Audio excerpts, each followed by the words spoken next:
कहानी लेखक की अपनी भावनाओं के द्वारा लिखी गई है। इस कहानी को सुनकर आप अपना मनोरंजन कर सकते हैं। इस कहानी में दर्शाए गए पात्र, उत्पादन और घटनाएं सभी काल्पनिक हैं। कहानी किसी भी व्यक्ति के भावनाओं, प्रथाओं और परंपराओं का अपमान नहीं करती है। ये कहानी पूरी तरह से काल्पनिक है। दोस्तों, सिर्फ आपसे एक ही रिक्वेस्ट है कि आप हमारी वीडियो को लाइक और सब्सक्राइब कर लिया कीजिए, क्योंकि हम इसे बहुत ही मेहनत से बनाते हैं और आप बिना लाइक और सब्सक्राइब किया ही चले जाते हैं। प्लीज प्लीज प्लीज, यह आपका प्यार होगा हमारे लिए। आप हमारे चैनल को लाइक और सब्सक्राइब जरूर कर लिया कीजिए, जिससे हमें लगेगा कि हमारी मेहनत व्यर्थ नहीं जा रही है और आपको हमारी वीडियो पसंद आई, और इसी तरह हम आगे भी अच्छी अच्छी स्टोरी आपके लिए लाते रहेंगे। 23 नियति ने देखा सक्षम के हाथों कत्ल होते हुए। सक्षम गुस्से से वहां से उठा और रजत से कहा, कौन है वो जिसकी इतनी हिम्मत हो गई कि वो सक्षम खुराना को बर्बाद करने की सोच रहा है। मैं अभी घर से निकल रहा हूँ, उसे कोई हाथ तक नहीं लगाएगा। सक्षम ने फोन कट किया और वो रूम से बाहर जाने ही वाला था, तभी नियति रूम के अंदर आई। उसने सक्षम को कहीं जाते हुए देखकर कहा, आप इस वक्त कहाँ जा रहे हैं? उद्धरण चिन्ह डॉट। आपके हाथ पर चोट लगी है ना? उद्धरण चिन्ह। सक्षम, हाँ, ये कुछ ज्यादा चोट नहीं है जिसकी वजह से मैं अपना काम छोड़कर घर बैठा रहूं। तुम ये सब साफ करवा दो, मैं जरूरी काम से जा रहा हूँ। सक्षम वहां से जाने लगा, लेकिन नियति ने उसकी बाह पकड़ ली और उसे रोकते हुए कहा, कहीं नहीं जा रहे हो आप? आपके हाथ पर चोट लगी है ना? और इस टाइम कौन सा काम है आपको, मुझे भी बताए। उद्धरण चिन्ह। सक्षम, वो तुम्हारी मतलब की बात नहीं है, मेरा कुछ ऑफिस का काम है, उसे तुम्हें क्या? नियति, शायद आप भूल रहे हैं, आपका ऑफिस का काम ही मेरा काम है। सेक्रेटरी हूँ आपकी, 24 घंटे आपके साथ रहना है मुझे। चलिए मैं भी चलती हूँ आपके साथ। सक्षम गुस्से से नियति से कुछ कहता उससे पहले एक नौकर रूम में आया और वो बहुत बिखरा हुआ कांच साफ करने लगा। सक्षम ने एक नजर नौकर की तरफ देखा और फिर अपने बालों में हाथ मारते हुए मुस्कुराया। उसने नियति से कहा, ठीक है, तुम्हें मेरे साथ चलना है ना? तो मुझे कोई प्रॉब्लम नहीं है, चलो। नियति सच में सक्षम के साथ चलने को रेडी हो गई। सक्षम ने नियति की तरफ एक बार फिर से देखा और कहा, एक बार सोच लो, वहां जाकर कहीं घबरा मत जाना और जो कुछ भी वहां होगा वह सब तुम्हें देखना पड़ेगा। नियति, आपके ऑफिस का काम है, वो मेरा भी काम है। मैं चल रही हूँ आपके साथ, मुझे और कुछ नहीं पता। सक्षम और नियति खुराना मेंशन से निकले और कार में वहां से चले गए। सक्षम के पीछे एक और कार में उसके गार्ड भी थे। सक्षम अपनी कार खुद ड्राइव कर रहा था। कुछ देर में सक्षम अपने ऑफिस के सामने आकर उसने अपनी कार रोकी। इस टाइम ऑफिस में सभी लोग चले गए थे। सक्षम ने कार रोक दी और नियति से कहा, उतरो नीचे और चलो मेरे साथ। नियति को सक्षम की किसी भी बात पर कोई हैरानी नहीं हुई, क्योंकि वो दोनों सक्षम की ऑफिस ही आए थे और यहाँ नियति हो यह एहसास नहीं था कि अंदर क्या होने वाला है। उसे बस यही लग रहा था कि सक्षम अपने किसी काम से उसे यहाँ लेकर आया है। नियति और सक्षम ऑफिस के अंदर गए और सामने कुछ गार्ड खड़े थे। उन लोगों ने सक्षम को देखकर सर झुकाया और सक्षम आगे निकल गया। वो लोग ऑफिस के बेसमेंट में गए, जिसके दरवाजे को किसी ने अंदर से ताला लगाया हुआ था। सक्षम ने अपनी जेब से डुप्लीकेट की निकली और उस दरवाजे को खोल दिया। नियति के कदम वहीं रुक गए। नियति को अपनी तरफ ऐसे घूरता हुआ देखकर सक्षम ने कहा, अब ऐसे क्या देख रही हो? चलो मेरे साथ, तुम्ही को चलना था ना, मेरे साथ आओ। नियति, लेकिन आप तो अपने काम से आए हैं ना, तो ये बेसमेंट में कौन सा काम है? सक्षम, ज्यादा सवाल मत करो, चुपचाप अंदर चलो मेरे साथ। नियति सक्षम के साथ बेसमेंट के अंदर गई और सक्षम ने अंदर से दोबारा से उस दरवाजे को लॉक कर दिया। नियति को अब थोड़ा डर लग रहा था और वो थोड़ा हैरान भी हो रही थी। आखिर ऐसा भी क्या काम था जिसके लिए सक्षम को बेसमेंट में आना पड़ा और दरवाजा भी लॉक करना पड़ा? सक्षम और नियति सामने गए, जहाँ बहुत ही अंधेरा था। सक्षम ने किसी को आवाज लगाते हुए कहा, लाइट ऑन करो, आज हमारे साथ यहाँ खास मेहमान आए हैं। सक्षम की आवाज सुनते ही लाइट्स ऑन हो गई और जो कुछ आगे हो रहा था उसे देखकर नियति एक पल के लिए बहुत ज्यादा घबरा गई। सामने रजत खड़ा था और उसके पीछे 2 गार्ड्स भी खड़े थे, जिनके हाथ में गन थी। ये बेसमेंट पूरी तरह खाली थी, यहाँ सिर्फ एक चेयर रखी हुई थी। सामने फर्श पर एक आदमी के हाथ पैर बांधकर से बिठाया गया था और वो आदमी बहुत बुरी तरह से डरा हुआ था। नियति ने ये सब देखकर सक्षम की तरफ आते हुए कहा, ये सब क्या है? ये कौन है जिसे बंद कर रखा हुआ है? आप लोग ये क्या कर रहे हैं यहाँ पर? क्यों बंधा है वो? उसने क्या किया बेचारे ने? सक्षम ने उसने गुस्से से नियति की तरफ देखते हुए कहा, मैंने तुमसे कहा था ना मेरे साथ चलने की जरूरत नहीं, अब तुम जिद कर रही थी तो लेकर आना पड़ा। अब देखो यहाँ क्या होने वाला है। नियति, क्या मतलब आपका? आप सिर्फ अपनी मजे के लिए किसी निर्दोष की जान ले लेंगे क्या? मैं ऐसा कुछ नहीं होने दूंगी। इतना कहते ही नियति जल्दी से उस फर्श पर बैठे इंसान के पास आए और उसके हाथ खोलने लगी, लेकिन उससे पहले ही वो कार्ड नियति के पास आए और वो नियति को पकड़ने लगे। सक्षम ने गुस्से से उन्हें वहीं रोक दिया और कहा, स्टॉप इट, उसे कोई हाथ नहीं लगाएगा मेरे सिवा। सक्षम की आवाज इतनी ज्यादा डरा देने वाली थी कि नियति के हाथ भी एक पल के लिए कांप और वो वहीं रुक गई, लेकिन फिर से सामने पड़े आदमी की हालत देखकर उसे दया आ गई और वो फिर से उसे खोलने लगी। सक्षम नियति के पास आया और उसने नियति का हाथ पकड़कर उसे अपनी तरफ खींचा। नियति ने सक्षम का विरोध करते हुए उसका हाथ झटका और कहा, खोलिए उसे, कैसे इंसान है आप? आपको किसी पर बिल्कुल भी तरस नहीं आता क्या? सक्षम ने नियति को जबरदस्ती खड़ा किया और कहा, मेरे सामने जुबान चलाने की जरूरत नहीं, कितनी बार समझाया तुम्हें और किसे मासूम कह रही हो तुम? ये जो तुम्हारे सामने बैठा है ये यहाँ सक्षम खुराना की फैक्ट्री को आग लगाने आया था, अभी इसे इसकी सजा तो मिलेगी ना। नियति ने जैसे ही सुना कि वो आदमी सक्षम की फैक्ट्री को आग लगाने आया था, वो उस आदमी की तरफ देखने लगी। उस आदमी के चेहरे से लग रहा था कि वह बहुत ही मासूम है और उसने ऐसा कुछ भी नहीं किया, लेकिन नियति का दिल इतना पत्थर का नहीं था कि वो अपने सामने किसी को मरते हुए देख सके। उसने सक्षम की शर्ट के पास गन को देखा तो उसने घबराते हुए सक्षम से कहा, लेकिन सर आप ऐसा नहीं कर सकते, किसी की जान लेने का हक आपको नहीं है। इसने गलती की ना तो आप इसे पुलिस के हवाले कर दीजिए, वो खुद इसे सजा दे देंगे, लेकिन किसी की जान लेना ठीक नहीं है। सक्षम ने नियति का हाथ जोर से झटका और कहा, अब तुम मुझे बताओगी कि मुझे क्या करना है और क्या नहीं? उद्धरण चिन्ह डॉट। जितना काम कहा गया हो इतना ही करो, उससे ज्यादा नहीं। और अब जो काम तुम्हें करना है, अगर उसने कोई गलती हुई तो तुम्हारा भी बहुत बड़ा हाल होने वाला है।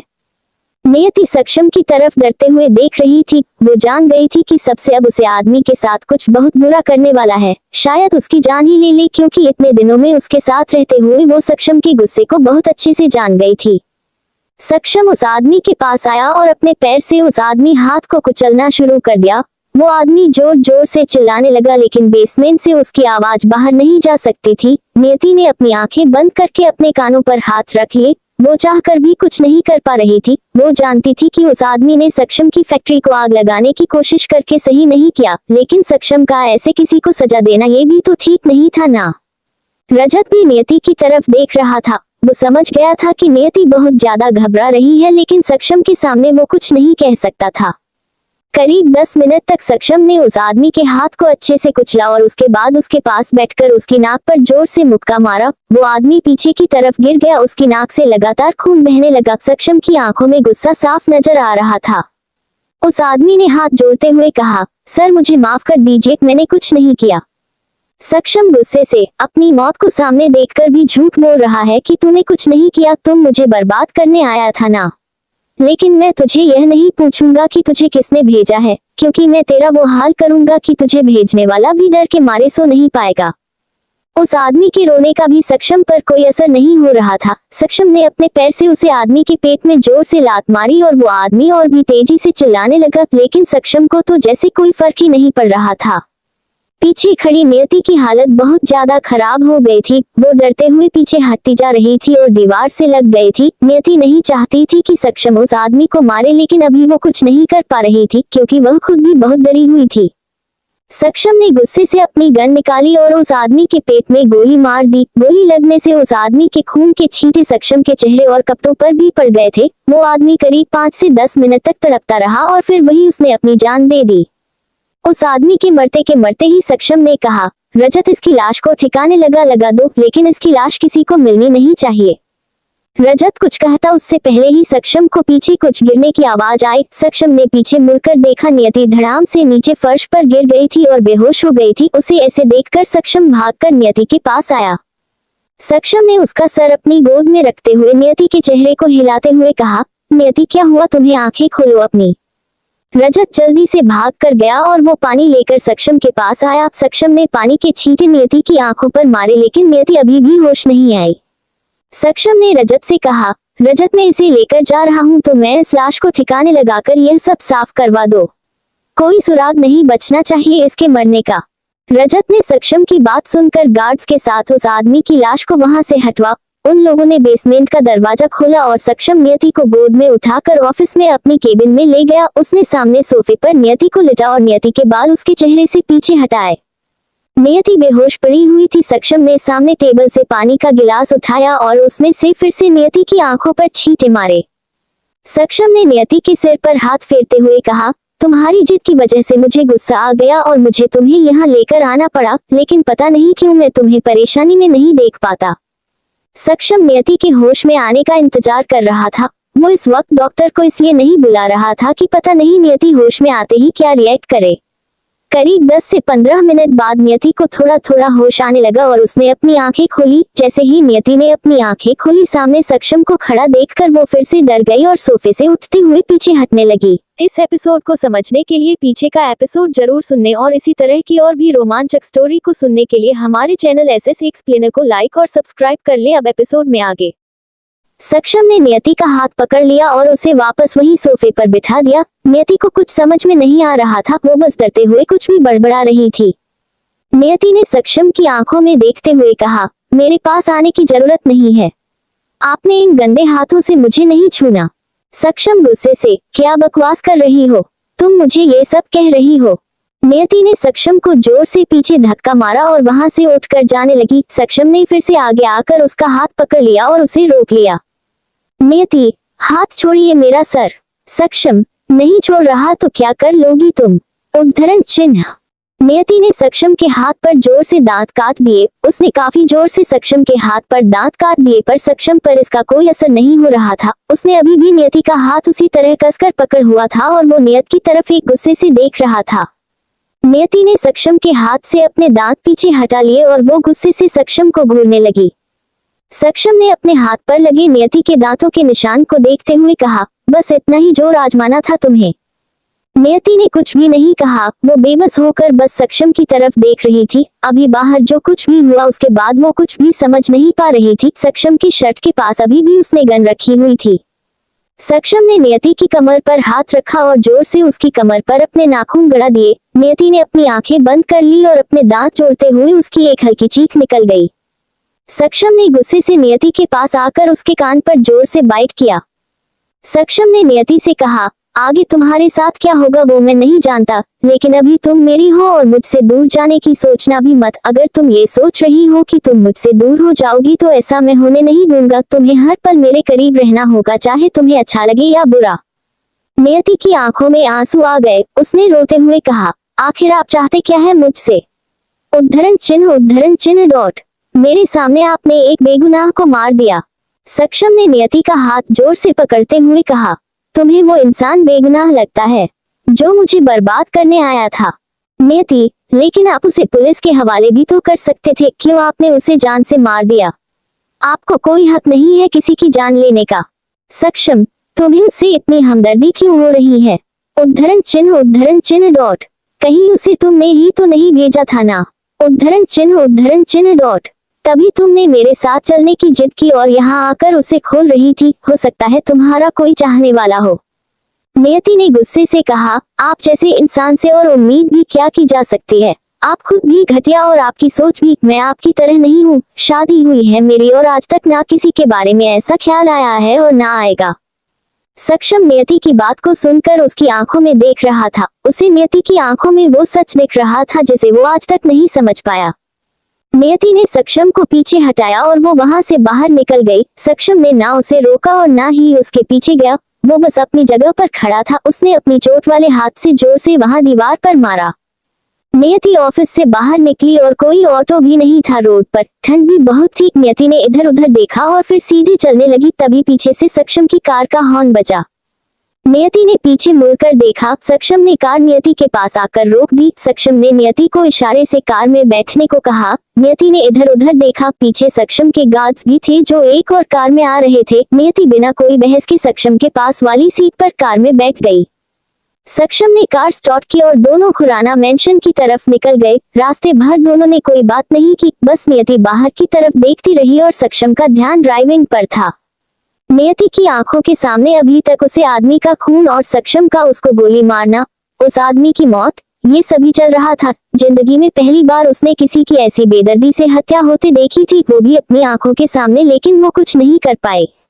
करीब आधे घंटे से कुछ देर ऊपर के बाद सक्षम और नियति खुराना मेंशन पहुंचे और सक्षम ने कार रही गेट पर छोड़ दी। दोनों कार से उतरे और मेंशन के अंदर चले गए। सक्षम जल्दी से घर के अंदर चला गया। ड्राइवर वो कार लेकर अंदर पार्क करने चला गया और नियति अभी वही खड़ी कुछ सोच रही थी। नियति को आंखों के आगे लाल लाल खून ही दिख रहा था। उसने कभी सपने में भी नहीं सोचा था कि सक्षम किसी को जान से मार सकता है। नियति जैसे ही अंदर दरवाजे पर कदम रखने वाली थी कि उसने खुद को रोक लिया और अपना पैर वापस खींच लिया। नियति ने वापस पीछे आते हुए कहा, नहीं, मैं अंदर नहीं जाऊंगी। मैं इस आदमी के साथ इसके पास कभी नहीं। मुझे यहाँ से दूर जाना है। नियति वापस घर से निकली। किसी ने भी उसे बाहर जाने से मना नहीं किया क्योंकि अब सब उसे जानते थे इस घर में। तो देखते हैं अब नियति सक्षम से दूर चली जाती है या नहीं। आप क्या चाहते हैं, नियति जाए या नहीं? इस एपिसोड को समझने के लिए पीछे का एपिसोड जरूर सुनने और इसी तरह की और भी रोमांचक स्टोरी को सुनने के लिए हमारे चैनल SS एक्सप्लेनर को लाइक और सब्सक्राइब कर ले। अब एपिसोड में आगे 26 आई लव यू। सक्षम अंदर आया और उसने एक नौकर को आवाज लगाते हुए कहा, जैक। जैक भाग कर आया और उसने सक्षम के सामने सिर झुकाते हुए कहा, जी सर। सक्षम, तुम्हारी नियति मैम बाहर है, जाओ देख कर आओ वो अंदर क्यों नहीं आई। उद्धरण चिन्ह। जैक बाहर चला गया और उसने इधर उधर हर जगह देखा लेकिन नियति कहीं नहीं थी। जैक ने वहां से गार्ड से पूछा तो उससे पता चला कि नियति वहां से कहीं चली गई है। नियति पहले भी ऐसे घर से अकेली घर से बाहर जाती थी इसलिए किसी ने उसे नहीं रोका। जैक ने उस गार्ड से कहा, लेकिन मैंने तो सर से पूछे बिना ही यहाँ से गई है। अगर मैं सर को ये बताऊंगा तो वो बहुत गुस्से में आ जाएंगे। गार्ड, लेकिन इसमें हमारी क्या गलती है? जैक, अब क्या करेंगे हम? तुम लोगों को उसे रोकना चाहिए था ना। आपकी नौकरी चली जाएगी और पता नहीं वो गुस्से में क्या करेंगे हम सब के साथ। जैक थोड़ा डरते हुए अंदर गया और उसने देखा कि सक्षम अभी भी हाल में सोफे पर ही बैठा था। सक्षम ने हाथ में पूरी बियर की बोतल थी जिससे सिर्फ आधी से थोड़ी ज्यादा ही बची हुई थी। वो नौकर थोड़ा घबरा गया कि अब तो सक्षम नशे में भी है तो पता नहीं वो क्या करेगा। सक्षम अपने फोन पर किसी से बात कर रहा था। जैक वहां जाकर खड़ा हो गया और सक्षम की फोन कट करने का इंतजार करने लगा। सक्षम ने थोड़ी देर बाद फोन कट किया और जैक की तरफ देखा। सक्षम ने जैक से कहा, मैंने तुम्हें कहा था नियति के देखकर आओ, वो ठीक है या नहीं? कहाँ है वो, अंदर क्यों नहीं है अभी तक? जैक ने थोड़ा डरते हुए कहा, सर नियति मैम यहाँ नहीं है। गॉड ने कहा कि वो चली गई यहाँ से। वो बोलकर गई है कि आप ही ने उन्हें भेजा है। सक्षम ने जैसे ही जैक की बात सुनी वो हैरानी से उसकी तरफ देखने लगा और सोफे से उठा। उसने अपना फोन सोफे पर फेंक दिया और कहा, क्या बकवास कर रहे हो तुम? उद्धरण चिन्ह डॉट। नियति इस वक्त कहाँ जा सकती है और मैं क्यों भेजूंगा उसे? उद्धरण चिन्ह डॉट। अगर मैंने भेजा होता तो तुम्हें थोड़ी उसे देखने के लिए भेजता। जैक, पता नहीं सर, लेकिन मैम तो ये ही कह कर गई है, शायद वो किसी जरूरी काम से कहीं हो, थोड़ी देर में आ जाएगी। सक्षम, तुम लोगों को मैंने इतना हक नहीं दिया कि तुम मुझे कुछ समझा सको। दफा हो जाओ मेरी नजरों के सामने से। अगर नियति कहीं भी गई या उसे कुछ भी हुआ तो तुम सबको जिंदा नहीं छोड़ूंगा। सक्षम ने अपना फोन उठाया और नियति को फोन लगाने लगा। नियति का फोन बंद आ रहा था। सक्षम ने जोर से अपना फोन नीचे जमीन पर फेंक दिया। वो गुस्से से खुराना मेंशन से बाहर निकाला और जब भी सक्षम घर से निकलता था उसके गार्ड उसके साथ रहते थे। सक्षम ने ड्रिंक की हुई थी इसलिए उसे इतनी तेज कार चलाते देखकर उसके गार्ड पर थोड़ा डर रहे थे कि कहीं कुछ हो ना जाए, लेकिन सक्षम एकदम ऐसे कार चला रहा था जैसे उसे ड्रिंक करके कार चलने का बहुत सालों से तजुर्बा हो। सक्षम अपनी कार में इधर उधर देखते हुए जा रहा था कि कहीं नियति कहीं पैदल चलकर ना जा रही हो, लेकिन नियति उसे कहीं दिखाई नहीं दी। सक्षम सीधा नियति के पुराने घर पर गया। उसने कार रोकी और देखा कि घर का दरवाजा खुला हुआ था। सक्षम समझ गया कि नियति घर के अंदर ही है। सक्षम कार से गुस्से से निकला। सक्षम के पीछे जो उसके गार्ड्स की कार आई थी वो भी वही सक्षम की कार के पीछे आकर खड़ी हो गई और वो लोग सक्षम की कार के आसपास खड़े हो गए अपनी गन लेकर। सक्षम गुस्से से उस घर के अंदर गया और उसने दरवाजे को जोर से धक्का मारा। दरवाजा खुल गया और सक्षम ने सामने देखा कि वहां छोटे से घर के हाल में फर्श पर नियति बैठी हुई थी और उसने अपने घुटनों में सिर देकर रखा हुआ था। नियति को देखकर सक्षम को बहुत ज्यादा गुस्सा आया और वो नियति के पास आया। उसने नियति को बाजू से पकड़ा और उसे खड़ा करते हुए गुस्से से कहा, तुम्हारी हिम्मत कैसे हुई मुझसे बिना पूछे मेरे घर से बाहर कदम रखने की? नियति सक्षम को सामने देखा तो वो एक पल के लिए थोड़ा घबरा, लेकिन फिर वो गुस्से से उसकी तरफ देखने लगी। नियति ने सक्षम से कहा, मैं आपकी गुलाम नहीं हूँ, जो आप जब आप कहेंगे तब वही काम करूंगी और मुझे नहीं रहना अब आपके साथ। आजाद कीजिए मुझे रिश्ते से, मैं नहीं जाना चाहती हूँ आपके साथ। सक्षम, अच्छा ठीक है, तुम आजाद होना चाहती हो ना, मैं कर दूंगा तुम्हें आजाद, लेकिन कॉन्ट्रैक्ट के मुताबिक अगर तुमने ये शादी तोड़ने की कोशिश की तो तुम्हें उसी वक्त दुगनी रकम देनी पड़ेगी जितनी मैंने तुम्हें तुम्हारी माँ के ऑपरेशन के टाइम दी थी। नियति सक्षम की आंखों में बेबसी से देखने लगी। अभी इतनी जल्दी वो इतनी ज्यादा रकम कैसे लेकर आए? अगर सक्षम उससे कहे कि उसे आधी रकम भी लाकर दे तो वो नहीं दे पाएगी, तो दुगनी रकम तो बहुत दूर की बात थी। सक्षम ने भी बहुत सोच समझकर यह कॉन्ट्रैक्ट बनवाया था, क्योंकि वह जानता था कि उसके साथ कोई भी लड़की इतनी आसानी से एडजस्ट नहीं कर पाएगी। भले ही नियति ने बहुत सहा हो, लेकिन अब उसके सब्र का बांध टूट गया था और वो वहां से भाग गई थी। नियति ने गुस्से से कहा, आपको आपके पैसे चाहिए ना, मैं दे दूंगी कैसे भी कमा कर आपके पैसे, लेकिन मुझे आपके साथ उस घर में एक छत के नीचे नहीं रहना। सक्षम ने नियति के दोनों बाजुओं को कसकर पकड़ा और कहा, तुम जानती हो तुम क्या बकवास कर रही हो? तुम्हें क्या लगता है मैं पैसों के लिए तुम्हें अपने पास रख रहा हूँ? नियति ने कहा, तो फिर आप क्यों रख रहे हैं मुझे अपने पास जबकि मैं नहीं रहना चाहती आपके साथ? सक्षम, क्योंकि मैं तुम्हारे साथ रहना चाहता हूँ, नहीं भेज सकता तुम्हें खुद से दूर। आदत हो गई है मुझे तुम्हारी मौजूदगी की, हर वक्त मुझे बस तुम्हारी शक्ल देखनी होती है। सक्षम की बातें सुनकर नियति एकदम शॉक रह गई। ऐसे अचानक सक्षम ऐसी बातें उससे कैसे कर सकता था, जबकि वो दोनों एक दूसरे से इतनी नफरत करते थे। नियति तो सब कुछ भूल एक नई शुरुआत करने को तैयार थी, लेकिन सक्षम के बिहेवियर की वजह से नियति ने मन बना लिया था कि सक्षम जैसा इंसान उसे या उसने प्यार को डिजर्व नहीं करता। लेकिन अब सक्षम ये सब बातें क्यों कर रहा था वो ये समझ नहीं पा रही थी। सक्षम ने नियति का हाथ पकड़ लिया और उसे पास लाते हुए उसे गले से लगा लिया। ये सब नियति के लिए बहुत अजीब था। ऐसे सक्षम का उसके दूर जाने से तड़पना और उसे अपने करीब लेकर आना, ये सब नियति समझ नहीं पा रही थी। लेकिन सक्षम के सीने से लगते ही उसने भी सक्षम की पीठ पर हाथ रख दिए और अपनी आंखें बंद कर दी। सक्षम ने भी अपनी आंखें बंद की और कहा, तुम मुझे छोड़कर नहीं जा सकती। नियति ने आंसू भरी आंखों से स्माइल की और कहा, नहीं जा रही मैं कहीं भी, मैं खुद आपसे। नियति कुछ कहती उससे पहले ही सक्षम ने नियति को पीछे किया और उसके माथे पर किस किया। नियति ने अपनी आंखें बंद कर ली। सक्षम ने नियति के गाल पर एक और किस किया और नियति ने अपना हाथ सक्षम से छुड़वा लिया। नियति कुछ कहती उससे पहले ही सक्षम ने कहा, आई रियली लव यू।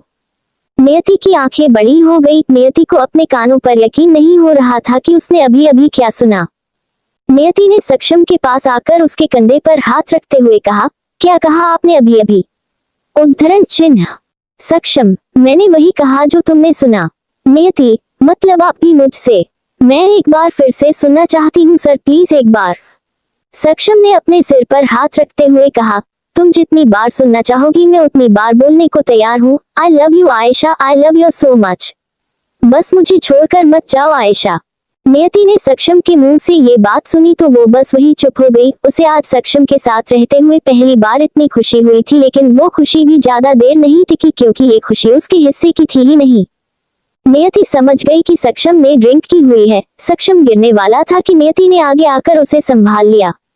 नियति ने सक्षम से कहा, सर अभी आप आज रात यहीं रुक जाइए, हम कल सुबह वापस चलेंगे खुराना मेंशन।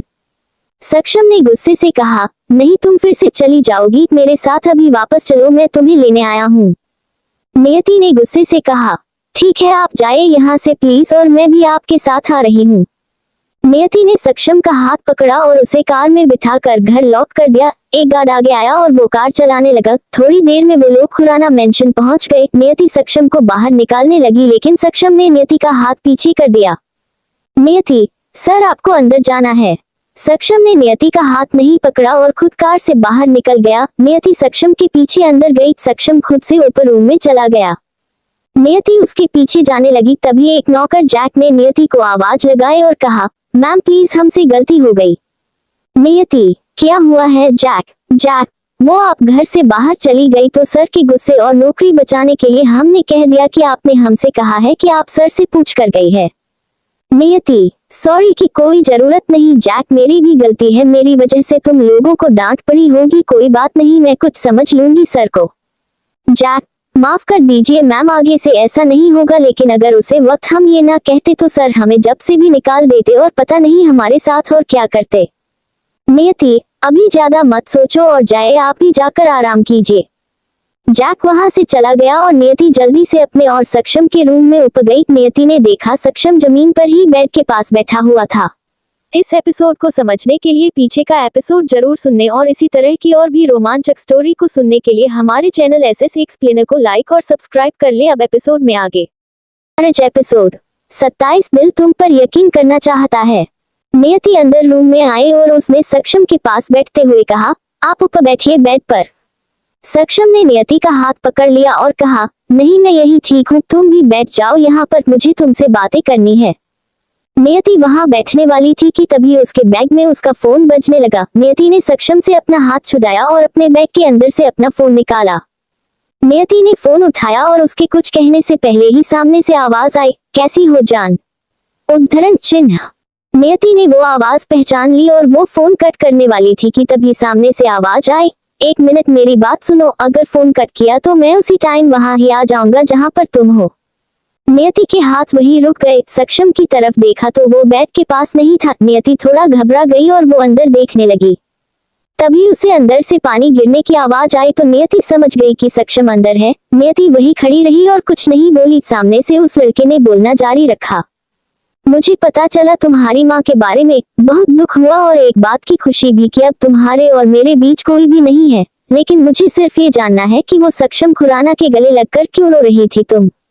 नियति ने गुस्से से कहा, तुम होते कौन हो मुझसे सवाल करने वाले? ना मैं तुम्हें जानती हूँ और ना तुम्हारे किसी सवाल का जवाब देना जरूरी समझती हूँ। फिर से उस लड़के की आवाज आई, हाँ कोई बात नहीं, लेकिन मुझे तुम्हें एक बहुत बड़ा सच बताना है। तुम्हारी माँ के खून के बारे में। आफ्टर ऑल वो मेरी भी होने वाली सासू माँ थी। नियति को खून सुनकर बहुत बड़ा धक्का लगा। वो कुछ कह पाती उससे पहले है पीछे से किसी ने नियति के हाथ से फोन छीन लिया। नियति ने पीछे मुड़कर देखा तो सक्षम खड़ा था। सक्षम ने शर्ट नहीं पहनी थी, उसके बाल भी गीले थे, वो जरूर शावर लेकर आया था। सक्षम ने वो फोन अपने कान से लगा लिया और सामने वाले इंसान की बातें सुनने लगा। उसे इंसान को पता नहीं चला कि अभी फोन नियति के पास नहीं बल्कि सक्षम के पास है। वो लगातार अपनी बात करता रहा। उस इंसान ने सक्षम को नियति समझते हुए कहा, तुम्हें यही लगता है ना कि तुम किसी बड़े बिजनेसमैन के साथ ऐसे किसी न्यूज में दिख जाओगी तो मैं डर जाऊंगा। मुझे पता है तुम उसके ऑफिस में सेक्रेटरी का काम करती हो, हर पल नजर है मेरी तुम पर। सक्षम ने कोई जवाब नहीं दिया। नियति ने सक्षम के हाथ से फोन लेने की कोशिश की लेकिन सक्षम ने उसका हाथ पकड़कर उसे रोक लिया। उस लड़के ने फिर से कहा, तुम बताओ मुझे तुम्हारा रिश्ता क्या है उस सक्षम खुराना से? सक्षम ने कुछ सोचा और फिर वो खुद ही बोल पड़ा। सक्षम ने कहा, हेलो मिस्टर, आपका जो भी नाम है। उद्धरण चिन्ह। सामने से उस लड़के की गुस्से भरी आवाज आई, तुम क्या कर रहे हो मेरी नियति के पास? और तुम हो कौन? सक्षम, मतलब मैं कौन हूँ? नियति मेरी गर्लफ्रेंड है और मैं उसका बॉयफ्रेंड हूँ। उसने बताया था मुझे कि तुम उसे काफी टाइम से परेशान कर रहे हो, लेकिन वो तो मैं आउट ऑफ इंडिया था इसीलिए तुम्हारी ये हरकतें चल रही थी, लेकिन अब मैं यहाँ आ गया हूँ।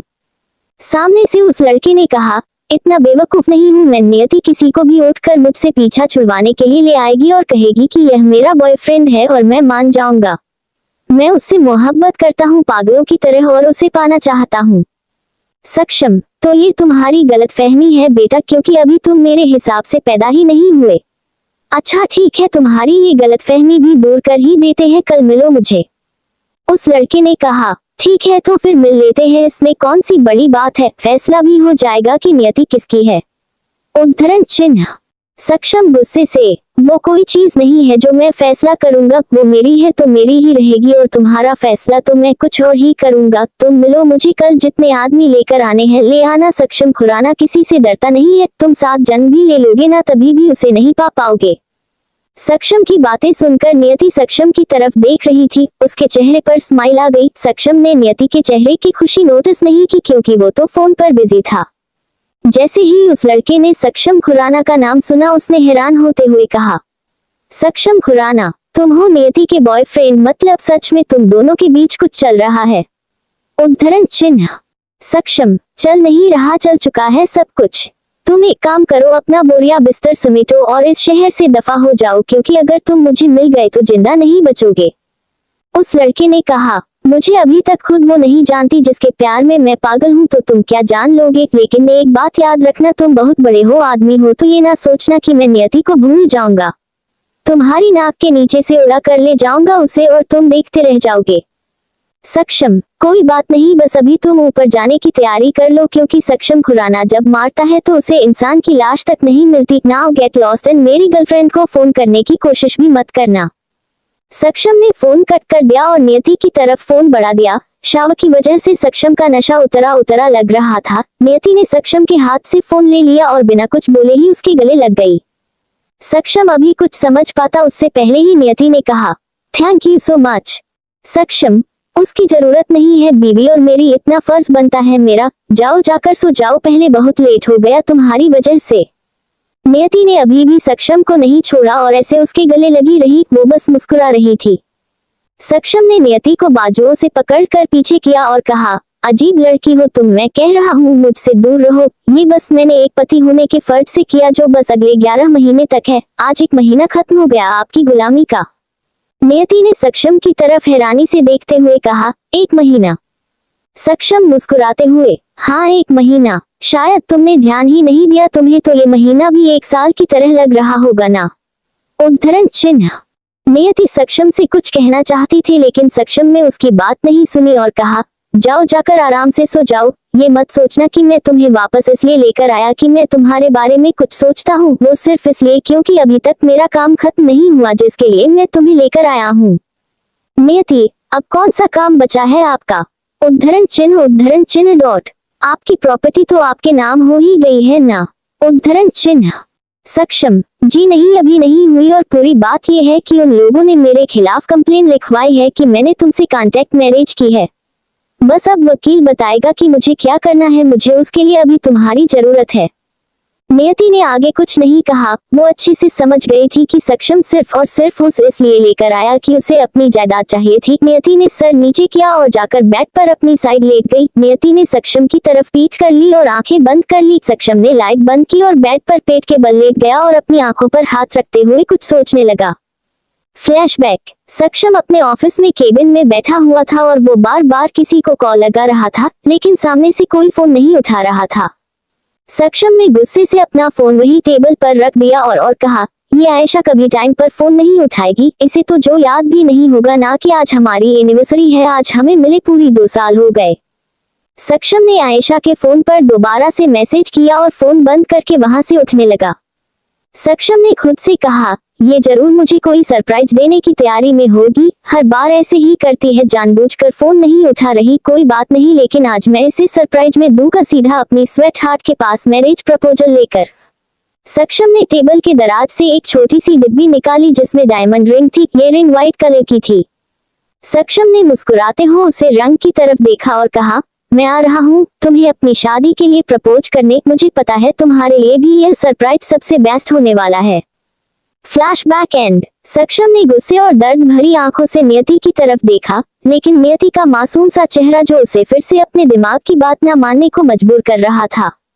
सक्षम ने नियति की तरफ देखते हुए कहा, पता नहीं क्यों तुम पर यकीन करना चाहता है ये दिल, लेकिन जो कुछ पहले हो चुका है उसके बाद तुम पर तो क्या किसी लड़की पर भरोसा नहीं है मुझे, बस दिमाग यही कहता है कि तुम सब लड़कियां धोखेबाज होती हो। तभी नियति ने नींद में ही करवट बदली और सक्षम की तरफ आ गई। उसने सक्षम के हाथ पर अपना सर रखा और आराम से सोती रही। सक्षम हैरानी से नियति को देख रहा था, लेकिन वो बेचारी नींद में थी तो उसे क्या ही पता चलेगा। इस एपिसोड को समझने के लिए पीछे का एपिसोड जरूर सुनने और इसी तरह की और भी रोमांचक स्टोरी को सुनने के लिए हमारे चैनल एसएस एक्सप्लेनर को लाइक और सब्सक्राइब कर ले। अब एपिसोड में आगे। एपिसोड 28। नियति की जलन और तुम भी मुझसे प्यार करती हो। अगली सुबह सक्षम का ऑफिस। सक्षम हर कुछ दिनों बाद स्टाफ एरिया की तरफ सब कुछ चेक करने आता था। आज भी हर बार की तरह अपने जूनियर मैनेजर संजना और रजत के साथ स्टाफ की तरफ आया था। सभी लोग अपना अपना काम कर रहे थे और सक्षम को देखकर सब उठकर गुड मॉर्निंग विश कर रहे थे। सक्षम ने किसी को जवाब नहीं दिया। नियति में उन सभी में खड़ी अपनी सीट पर नीचे लैपटॉप की तरफ देख रही थी। शायद वो कुछ काम कर रही थी और सक्षम की वजह से अचानक से खड़ी होने की वजह से उसका काम बीच में छूट गया, इसलिए वो बार बार लैपटॉप की तरफ देख रही थी। सक्षम ने हाथ से सबको बैठने का इशारा किया और सब अपने अपने काम पर लग गए। सक्षम के जूनियर मैनेजर मिस्टर रॉय ने कहा, सर इस बार 4 लोगों की प्रमोशन की बात चल रही है, हम आपको कुछ ज्यादा एक्टिव लोगों के नाम दे देंगे, हम आप प्लीज उनमें से बता दीजिएगा सबसे मिलकर क्या आपको क्या लगता है। सक्षम, हाँ तो इसमें लगने वाली क्या बात है, मुझसे ज्यादा इन एम्प्लॉय को आप लोग जानते हैं। आप सभी एम्प्लॉय में से एक्टिव एम्प्लॉय को सिलेक्ट करके मेरे पास भेज दीजिएगा, मैं उनमें से किसी 2 को सेलेक्ट करके उनकी प्रमोशन पक्की कर दूंगा। मिस्टर रॉय ने कहा, जी सर जरूर। नियति भी वापस अपने काम पर लग गई और सक्षम ने मिस्टर रॉय, संजना और रजत को आपका काम करने को कहा। वो तीनों वहां से चले गए और सक्षम ने नियति की तरफ देखा जिसका ध्यान दूसरी तरफ था और वो वहीं बैठे अपने कंप्यूटर पर कुछ काम कर रही थी। नियति का ध्यान उधर ही था। सक्षम नियति के पास वाली सीट पर बैठी लड़की जो लैपटॉप पर कुछ फाइल तैयार कर रही थी उसके पास गया और उसके लैपटॉप की तरफ देखते हुए कहा, नाम क्या है आपका? उस लड़की ने हैरानी से सक्षम की तरफ देखा। ऐसे सक्षम खुराना खुद आकर उससे उसका नाम पूछ रहा था। ये कोई छोटी मोटी बात तो नहीं थी। सक्षम जो एम्प्लॉय से बात भी नहीं करता था ऐसे। उस लड़की ने मुस्कुराते हुए कहा, बॉस मेरा नाम रूही है। सक्षम ने रूही के पास आकर उसका हाथ जो माउस पर रखा हुआ था उस पर अपना हाथ रख दिया और कहा, 1 मिनट मैं आपको बताता हूँ, आप यहाँ शायद थोड़ी गलती कर रही है। रूही के हाथ पर जैसे ही सक्षम ने अपना हाथ रखा वो तो जैसे आसमान में उड़ते फिर रही हो। सभी एम्प्लॉइज नजरें चुराकर उसकी तरफ ही देख रहे थे। रूही तो खुशी से फूल ही नहीं समा रही थी। उसका मन कर रहा था कि वो वहीं खड़ी होकर नाचने लगे। सक्षम ने सामने स्क्रीन पर एक जगह जाकर माउस रोक दिया और कहा, ये देखिए आपने ये दोबारा से रिपीट किया है, इसे सही कीजिए। सक्षम ने रूही का हाथ छोड़ा और वहां से आगे बढ़ गया। सक्षम ने नियति की तरफ देखा जो अपने हाथ की मुट्ठी कसकर बंद कर रही थी। नियति को देखकर साफ समझ आ रही थी कि उसे सक्षम के ऐसे किसी और के करीब जाने से जलन हो रही है, लेकिन वो सक्षम को कुछ नहीं कह सकती। सक्षम ने शैतानी मुस्कुराहट के साथ नियति की तरफ देखा और फिर आगे बढ़ गया। शायद सक्षम ये सब जानबूझकर कर रहा था ताकि नियति को बुरा लगे। सक्षम जैसे ही वहां से गया वह लड़की रूही अपनी सीट से उठी और अपने हाथ पर सबके सामने किस करते हुए नाचने लगी। उसे ऐसे करते हुए देखकर सब मुस्कुरा रहे थे और कुछ तो हंस भी रहे थे। एक लड़की ने रूही से कहा, अरे बस कर फिर रूही, अगर संजना ने तुझे ऐसे देख लिया ना तो यही तुझे नौकरी से निकाल देगी और पता नहीं तेरा क्या हाल करेगी। रूही, अब कोई परवाह नहीं है, मुझे तो खुद यकीन नहीं हो रहा। सक्षम सर खुद मुझसे बात कर रहे थे। Oh my God, oh my God, oh my God, I can't believe it. पता नहीं आज सुबह सुबह किसका चेहरा देखकर उठी थी। इतना अच्छा दिन तो आज तक जिंदगी में नहीं गया। नियति को गुस्सा तो आ रहा था लेकिन वो किसी के सामने कुछ कह नहीं सकती थी। नियति अपनी सीट से उठी तो सभी लोग उसकी तरफ देखने लगे। नियति ने कहा, एक्सक्यूज मी गाइस। नियति को जाते देखकर एक लड़के ने कहा, अभी उन्हें क्या हो गया? रूही को इतना खुश देखकर जल तो नहीं गई। रूही थोड़ा अकड़ते हुए, अब तो पूरा ऑफिस चलने वाला है मुझे से। अरे जिन्हें हर कोई चाहता है कि वो बस एक बार गुड मॉर्निंग का जवाब दे दे वो खुद मेरे पास चलकर आए। मैंने तुमसे कहा था ना, मैं हूँ ही इतनी ब्यूटीफुल और अट्रैक्टिव। वहां से तन्वी ने कहा, अरे बस कर अब रूही, इतनी भी कोई गलतफहमी नहीं रखनी चाहिए।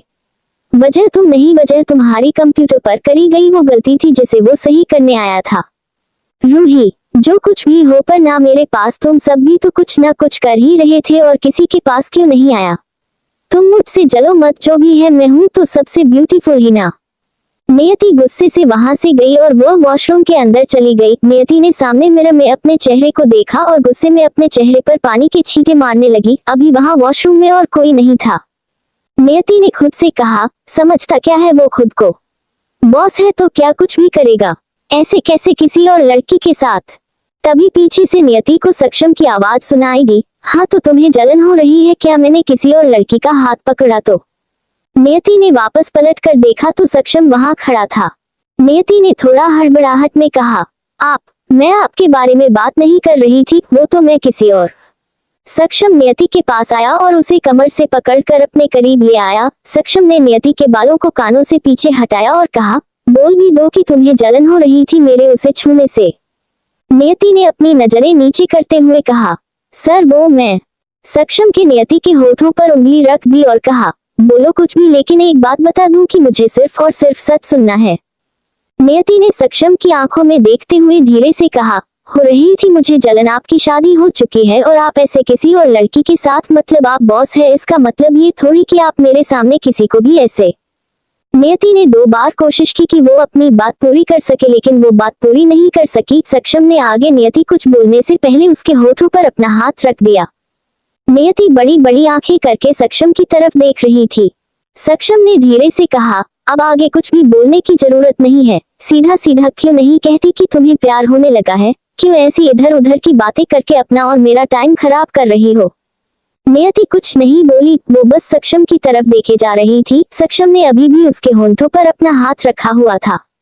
सक्षम ने नियति से कहा, मैं भी बस तुमसे यही कहना चाहता हूँ, यही समझाने के लिए तुम्हें बार बार तुम्हारे पास आता हूँ कि मैं भी तुम्हें पसंद करता हूँ। मैं हम दोनों के रिश्ते को एक नया नाम देना चाहता हूँ और नई शुरुआत करना चाहता हूँ। इस एपिसोड को समझने के लिए पीछे का एपिसोड जरूर सुनने और इसी तरह की और भी रोमांचक स्टोरी को सुनने के लिए हमारे चैनल एसएस एक्सप्लेनर को लाइक और सब्सक्राइब कर ले। अब एपिसोड में आगे।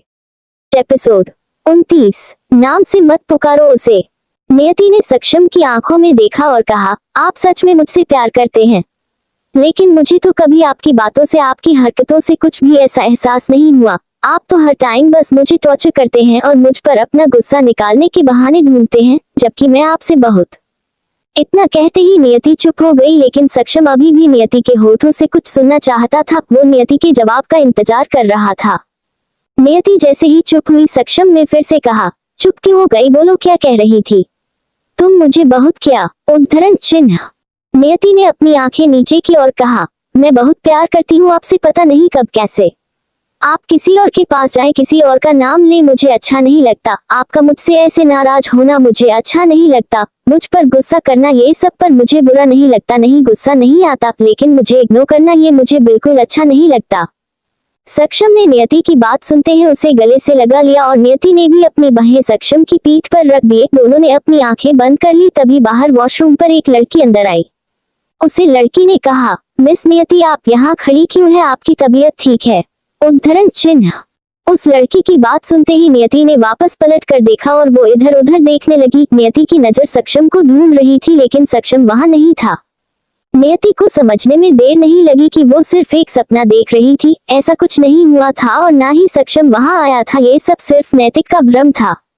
नियति ने उस लड़की से कहा, नव्या तुम? हाँ, वो मैं बस चाह ही रही थी, थोड़ा सा सिर दर्द कर रहा है और कुछ नहीं। नव्या, अगर आपका सर कुछ ज्यादा दर्द कर रहा है तो मेरे पास सर दर्द की दवाई है, मैं आपको दे देती हूँ। नियति, नहीं, उसकी जरूरत नहीं है, थैंक यू सो मच। अभी लंच ब्रेक है तो क्या हम दोनों साथ में चाय पीने चल सकते हैं कैंटीन में?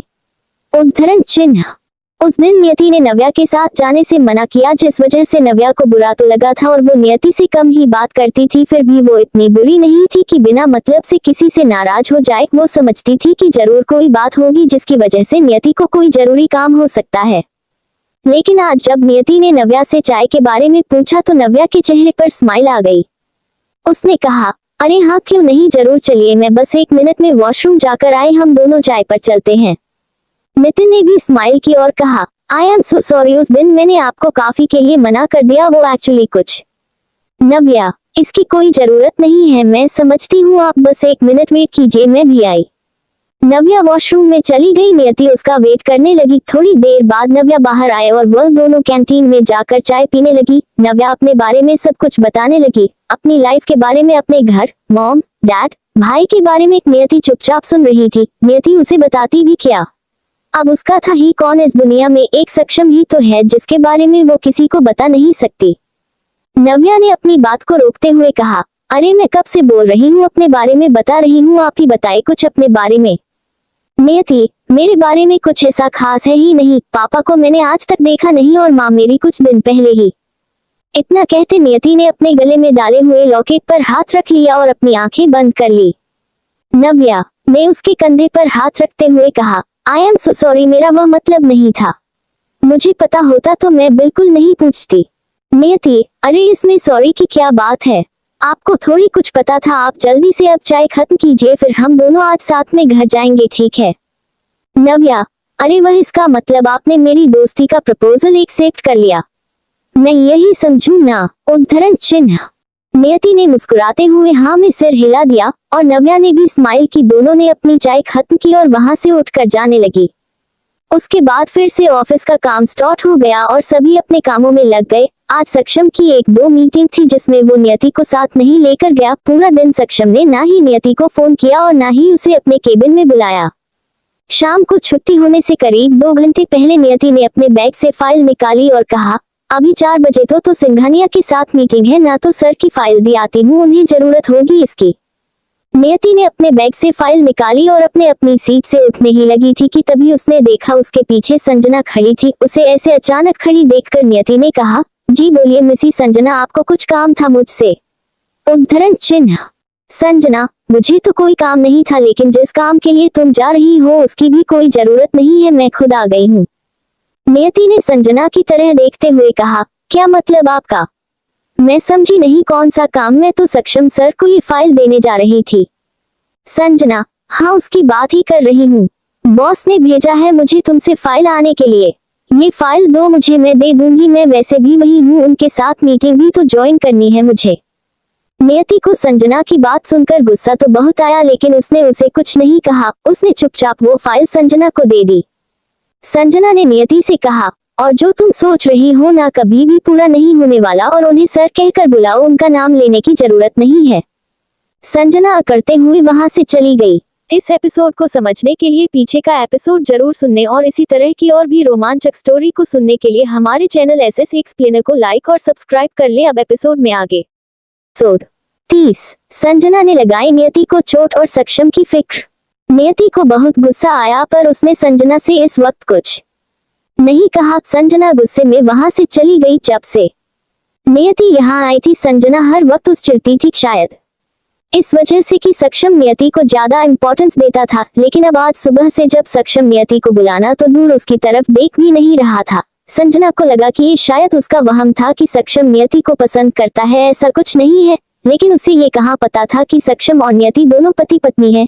ये बात सक्षम के मम्मी पापा और वकील के अलावा और कोई नहीं जानता था। घर के नौकर जो कुछ बोलने की हिम्मत नहीं कर सकते थे, क्योंकि उन्हें अपनी जान बहुत प्यारी थी।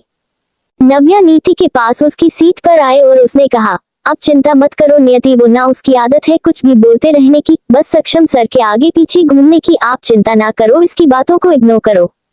नियति, अरे नहीं नहीं, ऐसा कुछ नहीं है, मैं नहीं सोचा ये सब, मुझे क्या जरूरत है किसी को इतनी इम्पोर्टेंस देने की, वो है ही इस लायक कि इन्हें इग्नोर किया जाए। नव्या ने स्माइल की और अपनी सीट पर जाकर बैठ गई। तभी नियति ने देखा कि जो फाइल उसकी संजना को दी थी उसमें से एक पेपर निकलकर नियति के बैग में ही रह गया था। नियति ने उसे पेपर को देखकर अपने सर पर हाथ मारा, कहा, अब ये पेपर कैसे देने जाऊं मैं? उन्हें खुद ही मुझे कोई बात नहीं करनी, इसलिए तो अपनी संजना को भिजवाया वो फाइल लेने के लिए, लेकिन अभी पेपर देना तो जरूरी है ना। नियति वहां से उठी और पेपर लेकर स्टाफ एरिया से निकल गई। नियति जैसे लिफ्ट में आने वाली थी तभी उसने संजना को आते हुए देखा। संजना को देखकर नियति ने कहा, हेलो मिस संजना, आप मुझे मिल गई, अच्छा हुआ। ये लीजिए, उस फाइल में से ये पेपर आ गया था, मैं आपको ही देने आ रही थी। संजना गुस्से से, मैं अच्छे से समझ रही हूँ, ये पेपर रह गया था जो जानबूझकर रखा गया था ताकि तुम वापस सक्षम सर के पास आ सको, लेकिन ऐसा मैं होने नहीं दूंगी, समझ गई? तुम अब जाओ यहाँ से। नियति से वह पेपर एक झटके से छीनकर संजना वहीं खड़ी रही। नियति जैसी वहां से जाने लगी, संजना ने उसके आगे अपना पैर कर दिया, जिस पर नियति ने ध्यान नहीं दिया। नियति संजना के पैर से टकराकर जोर से जमीन पर गिर गई। नियति को ऐसे गिरते देखकर स्टाफ एरिया के कुछ एम्प्लॉय भागकर नियति की तरफ आए, जिनमें नव्या भी थी। संजना को वहां खड़े देखकर सब समझ तो गए थे कि इसमें संजना का ही कोई हाथ है, लेकिन वो इस वक्त संजना से कुछ नहीं कह सकते थे क्योंकि वो उनके सीनियर एम्प्लॉय थी और बिना बात के वो सब उस पर इल्जाम भी नहीं लगा सकते थे। संजना भी बहुत चालाक थी, वो जानते थे कि लिफ्ट के पास कोई कैमरा नहीं लगाया गया, इसलिए उसने ये हरकत की थी। नव्या ने नियति को उठाते हुए कहा, नियति आर यू ओके? तुम्हें ज्यादा चोट तो नहीं लगी ना? उठो जल्दी से, 1 मिनट। नव्या ने नियति को उठने में हेल्प की। उसने देखा कि नियति की कोहनी से खून निकल रहा था। नव्या ने घबराते हुए कहा, तुम्हें तो चोट लगी है नियति, तुम मेरे साथ चलो, हम बैंडेज कर देते हैं। नियति ने नव्या का हाथ पकड़ते हुए कहा, नहीं इसकी कोई जरूरत नहीं है, इतनी ज्यादा भी चोट नहीं है, आई विल मैनेज। नव्या कुछ कहती उससे पहले ही संजना ने कहा, वो ठीक है, वो कह रही है, कोई खास चोट भी नहीं लगी, मैं चलती हूँ, खैर इन सब कामों के लिए मेरे पास टाइम नहीं है, सर ने बुलाया है मुझे और यह छोटे छोटे हादसे तो जिंदगी में चलते ही रहते हैं, इसे इतना घबराने की क्या बात है। नव्या गुस्से से संजना को कुछ कहने वाली थी कि नियति ने उसका हाथ पकड़कर उसे रोक लिया और सिर हिलाकर उसे ना का इशारा कर दिया। संजना लिफ्ट में वहां से निकल गई और नव्या ने नियति से कहा, तुमने मुझे रोक क्यों? आज मैं इसकी अच्छे से क्लास लगा देती, माना सीनियर एम्प्लॉय है, इसका मतलब ये तो नहीं कुछ भी बोलती रहे, तुम्हें कितनी चोट लगी है? नियति, नहीं नव्या, ऐसी कोई बात नहीं है, मैं ठीक हूँ, आप जाए अपना काम कीजिए। तभी नव्या के पास खड़े पियोन को नव्या ने कहा, तुम यहाँ बैठे बैठे क्या कर रहे हो? जल्दी जाओ और बैंडेज लेकर आओ, दिख नहीं रहा उसे चोट लगी है। वह पियोन जल्दी से वहां से गया और फर्स्ट एड बॉक्स लेकर आया। नियति ने बार बार नव्या से कहा लेकिन नव्या नहीं मानी और उसने नियति को बैंडेज कर दिया। दूसरी तरफ संजना सक्षम के कैबिन में गई और उसने सक्षम के सामने वो पेपर रख दिया। सक्षम ने वो पेपर वहां से उठा लिया और फाइल में रखते हुए संजना से कहा, मैंने आधा घंटा पहले से काफी के बारे में कहा है लेकिन अभी तक वो पियोन कॉपी लेकर नहीं आया। कैसे कामचोर स्टाफ हो गया है यहाँ, सारा उन सबको निकालना पड़ेगा। संजना ने सक्षम के सामने अपने नंबर बुलवाने के लिए कहा, आप टेंशन मत लीजिए सर, मैं अभी आपके लिए अच्छी सी कॉफी बनाकर लाती हूँ। संजना वहां से जाती उससे पहले ही केबिन में वो पियोन आया और उसने कॉफी का कप सक्षम की टेबल पर रख दिया। सक्षम ने गुस्से से टेबल पर हाथ मारा और कहा, बहुत ज्यादा आलसी हो गए हो तुम लोग, कब से कॉफी मंगवाई है तुमसे, अभी टाइम है मेरा कॉफी पीने का।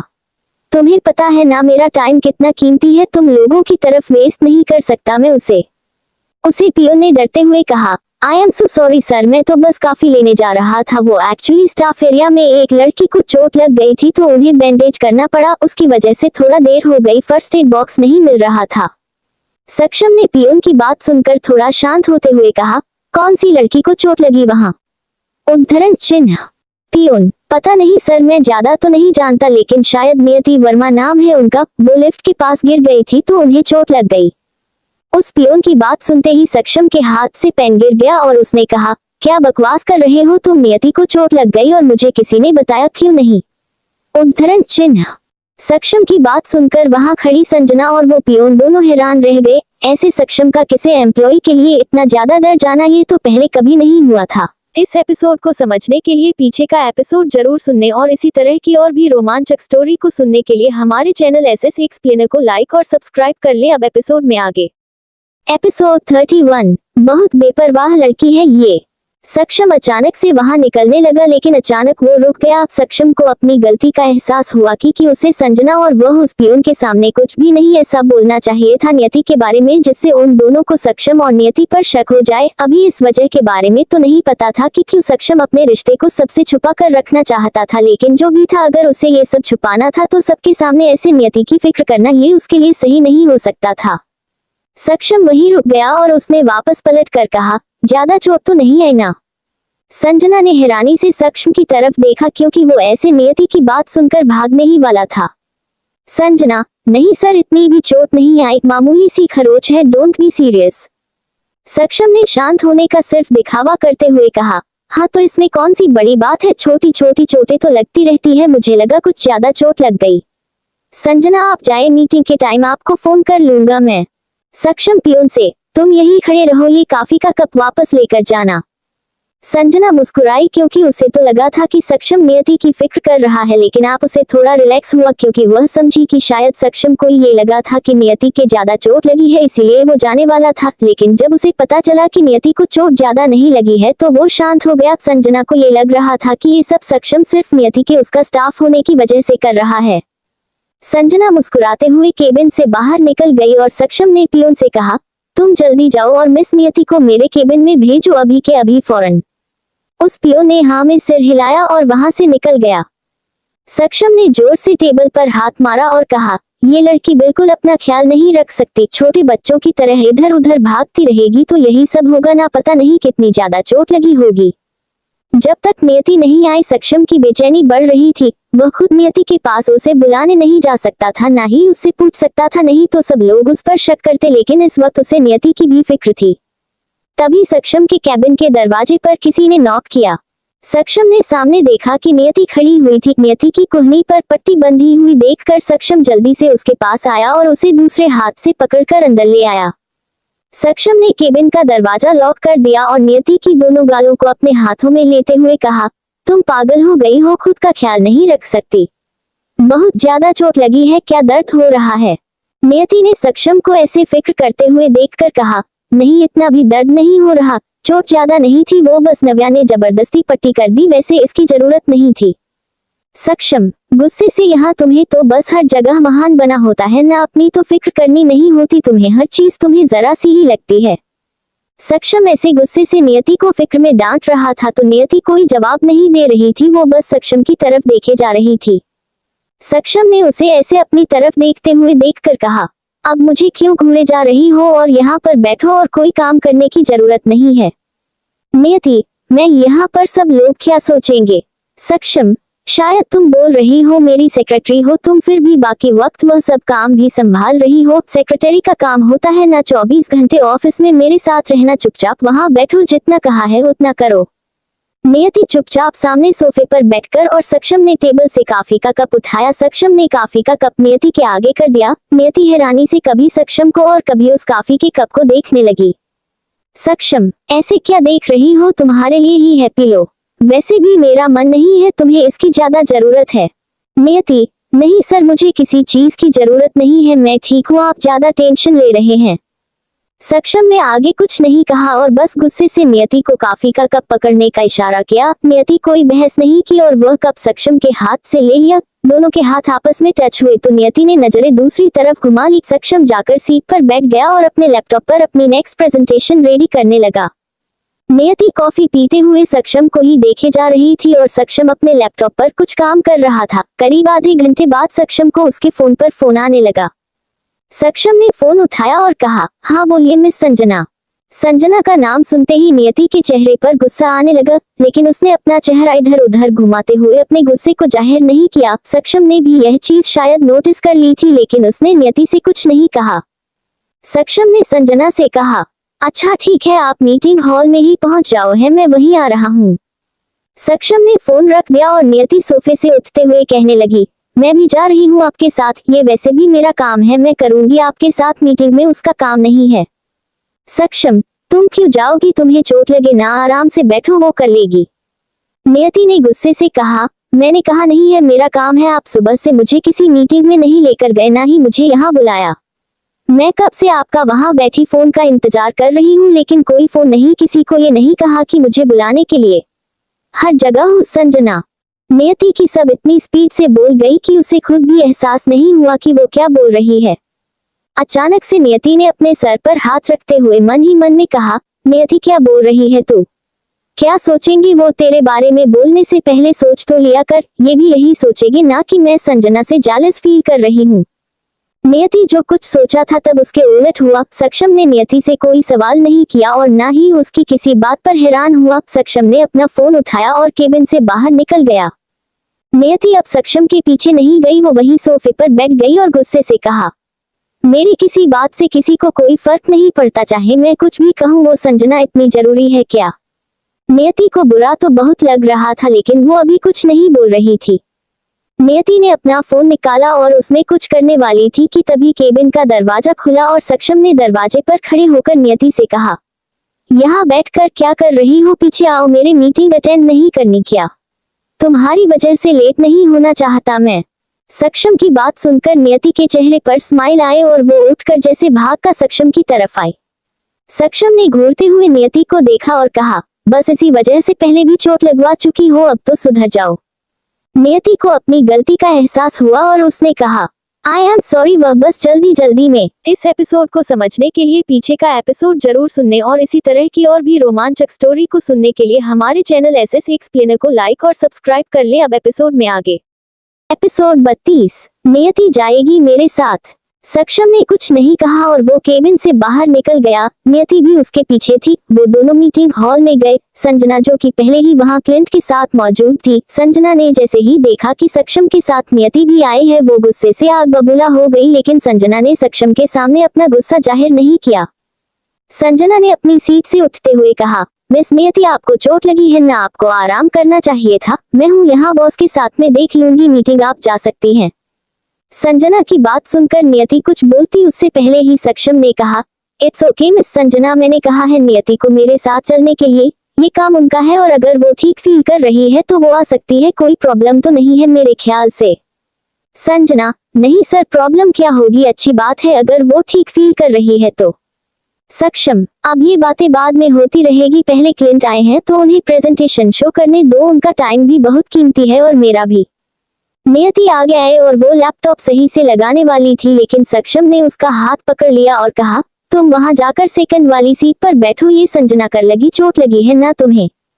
नियति ने कोई सवाल नहीं किया और जाके सक्षम के पास वाली सीट पर बैठ गई जहां संजना बैठने वाली थी। संजना ने अपना गुस्सा कंट्रोल करते हुए अपने चेहरे पर एक नकली स्माइल लाई और लैपटॉप सही करके लगने लगी जिस पर सारी प्रेजेंटेशन तैयार की गई थी। वो प्रेजेंटेशन सामने बड़ी सी स्क्रीन पर दिखाई देने वाली थी। सक्षम संजना के पास जाकर खड़ा हो गया और उसने प्रेजेंटेशन देनी शुरू कर दी। क्लिंट जो कि पहली बार सक्षम के साथ जुड़ रहे थे, वो सक्षम की प्रेजेंटेशन को ध्यान से देख रहे थे। सक्षम की हर बार की आदत थी कि वो अपने प्रेजेंटेशन किसी एम्प्लॉय को नहीं देने देता था, वो खुद ही प्रेजेंटेशन पेश करता था। करीब 45 मिनट तक प्रेजेंटेशन चलने के बाद प्रेजेंटेशन खत्म हुई और क्लाइंट ने सक्षम के साथ डील डन की। आखिर सक्षम का प्रेजेंटेशन देने का तरीका ही ऐसा था कि कोई भी क्लाइंट चाहे वह नया हो या पुराना हर बार इम्प्रेस हो ही जाता था। प्रेजेंटेशन का आइडिया सक्षम खुद तैयार करता था और उससे आगे अपने स्टाफ से रेडी करवाता था। उसके बाद वो खुद उसे चेक करने के बाद ही क्लाइंट के सामने पेश करता था। डील खत्म होने के बाद सभी लोग मीटिंग हॉल से निकलने लगे। क्लाइंट के साथ सक्षम का लंच फिक्स हो गया था। संजना ने सक्षम से कहा, सर क्या मैं आपके साथ लंच पर चलूं? आपको किसी आपकी जरूरत हो तो मैं कर दूंगी, वैसे भी मिस नियति को तो।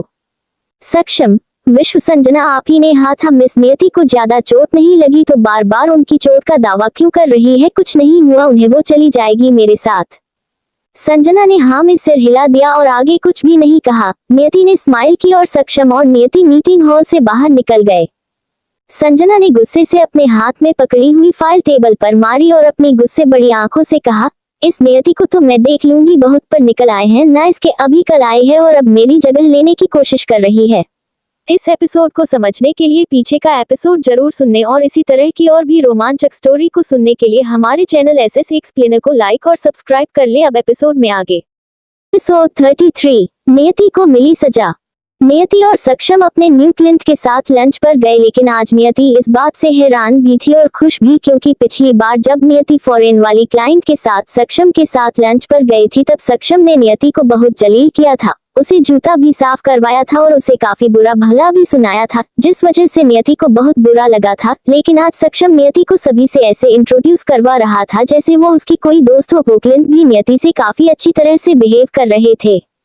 सुबह से मीटिंग के कारण सक्षम काफी थक गया था। उसने अपना कोट उतार कर नियति को पकड़ा दिया। लंच के बाद नियति सक्षम के पीछे पीछे उसके साथ चल रही थी और क्लाइंट सक्षम से मिलने के बाद वहां से निकल गए। नियति को अपने पीछे चलता हुआ देखकर सक्षम ने कहा, तुम ऐसे पीछे को चल रही हो जैसे तुम मेरी कोई गुलाम हो, मेरे बराबर होकर चलो, बीवी हो तो मेरी शायद भूल जाती हो तुम। नियति ने हैरानी से सक्षम की तरफ देखा। आज तक तो सक्षम उसे अपना गुलाम ही समझता है और जिस तरह से वो उसे ट्रीट करता है। नियति ने स्माइल की लेकिन वो आगे नहीं आई। सक्षम ने नियति का हाथ पकड़ा और उसे अपने बराबर खड़ा करते हुए कहा, ऐसे मेरे साथ चलो, मेरे पीछे जाने की जरूरत नहीं। सक्षम ने जैसे ही नियति का हाथ पकड़ा, नियति जैसे खुशी से फूली नहीं समा रही थी। सक्षम फिर से आगे बढ़ गया और नियति वही खड़ी होकर खुशी से नाचने लगी।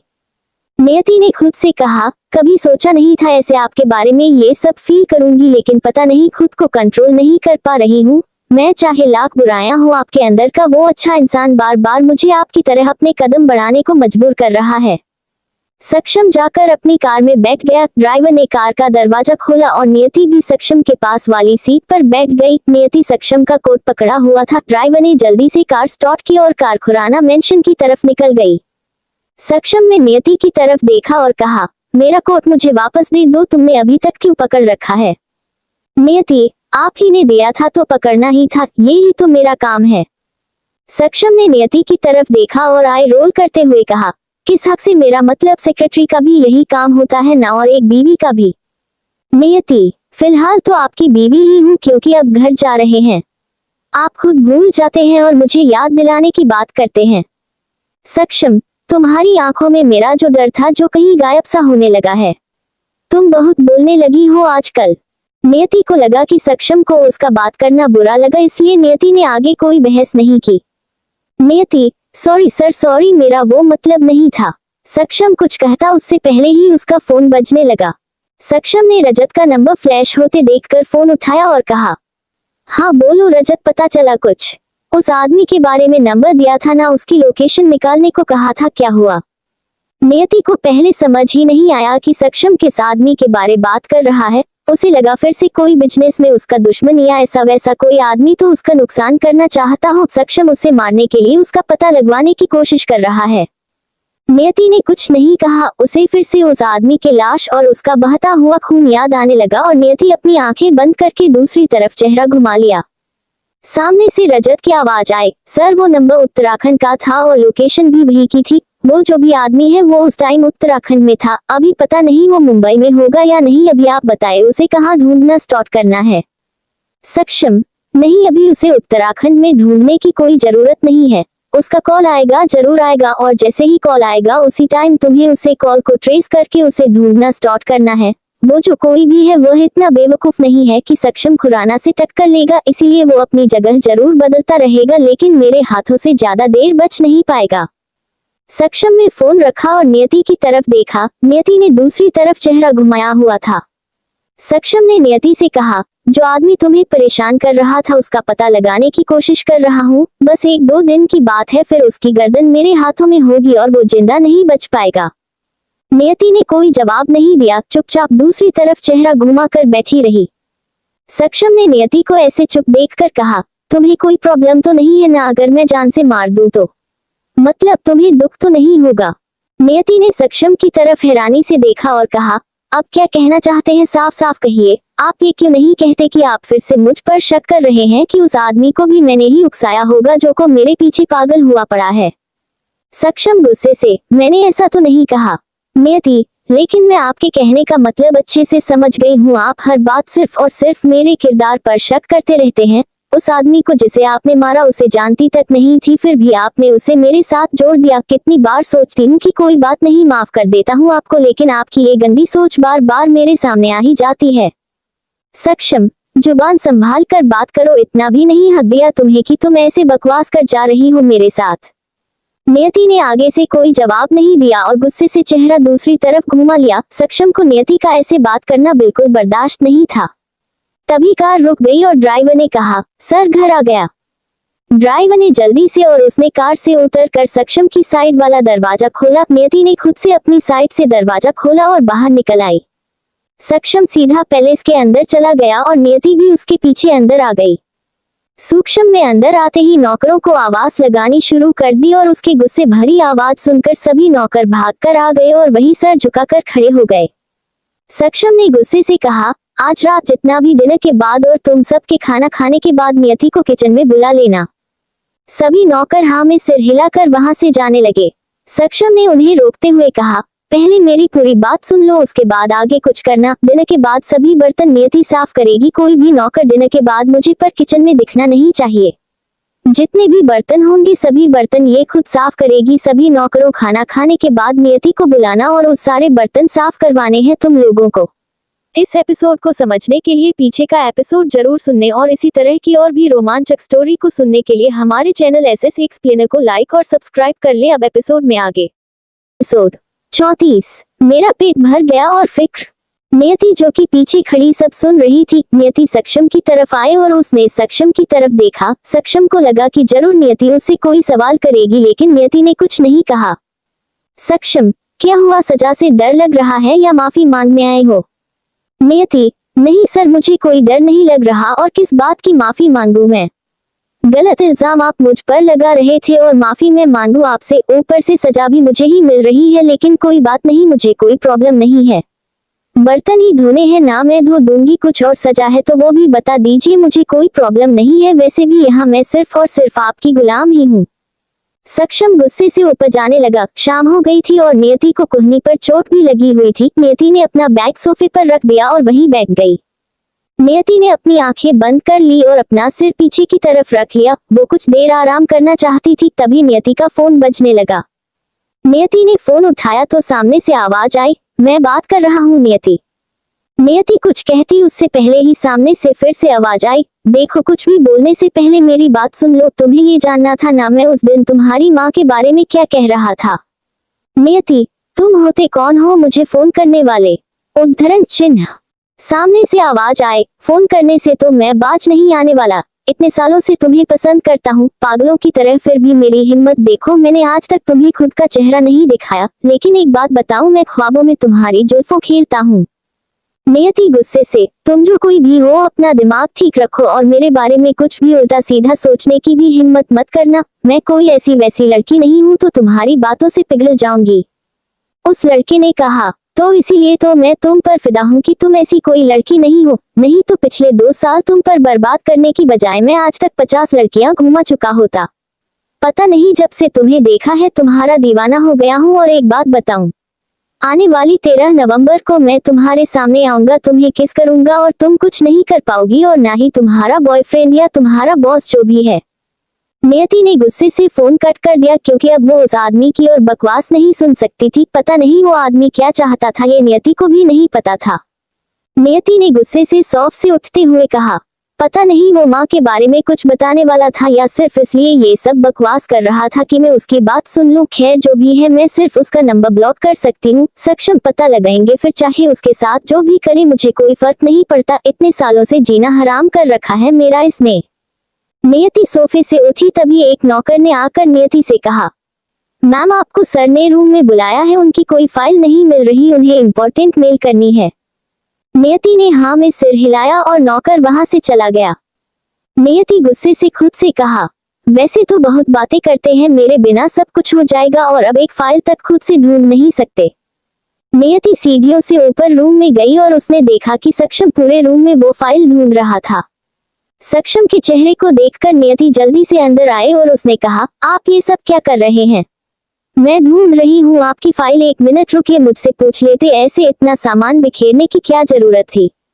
सक्षम, तुम्हें बुलावा भेजा तो ना था नौकर से, लेकिन नहीं तुम्हें तो अकड़ करनी है तो मैं खुद ढूंढ लूंगा, तुम जा सकती हो।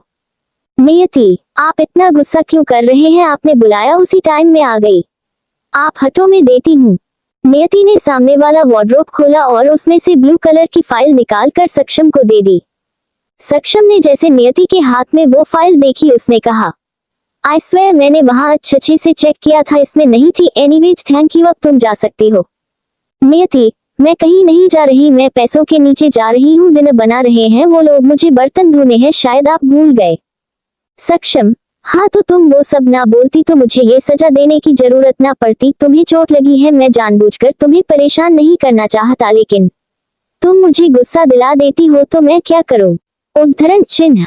नियति, उसकी जरूरत नहीं है, मैं कर लूंगी, अपनी जो भी सजा दी है मुझे।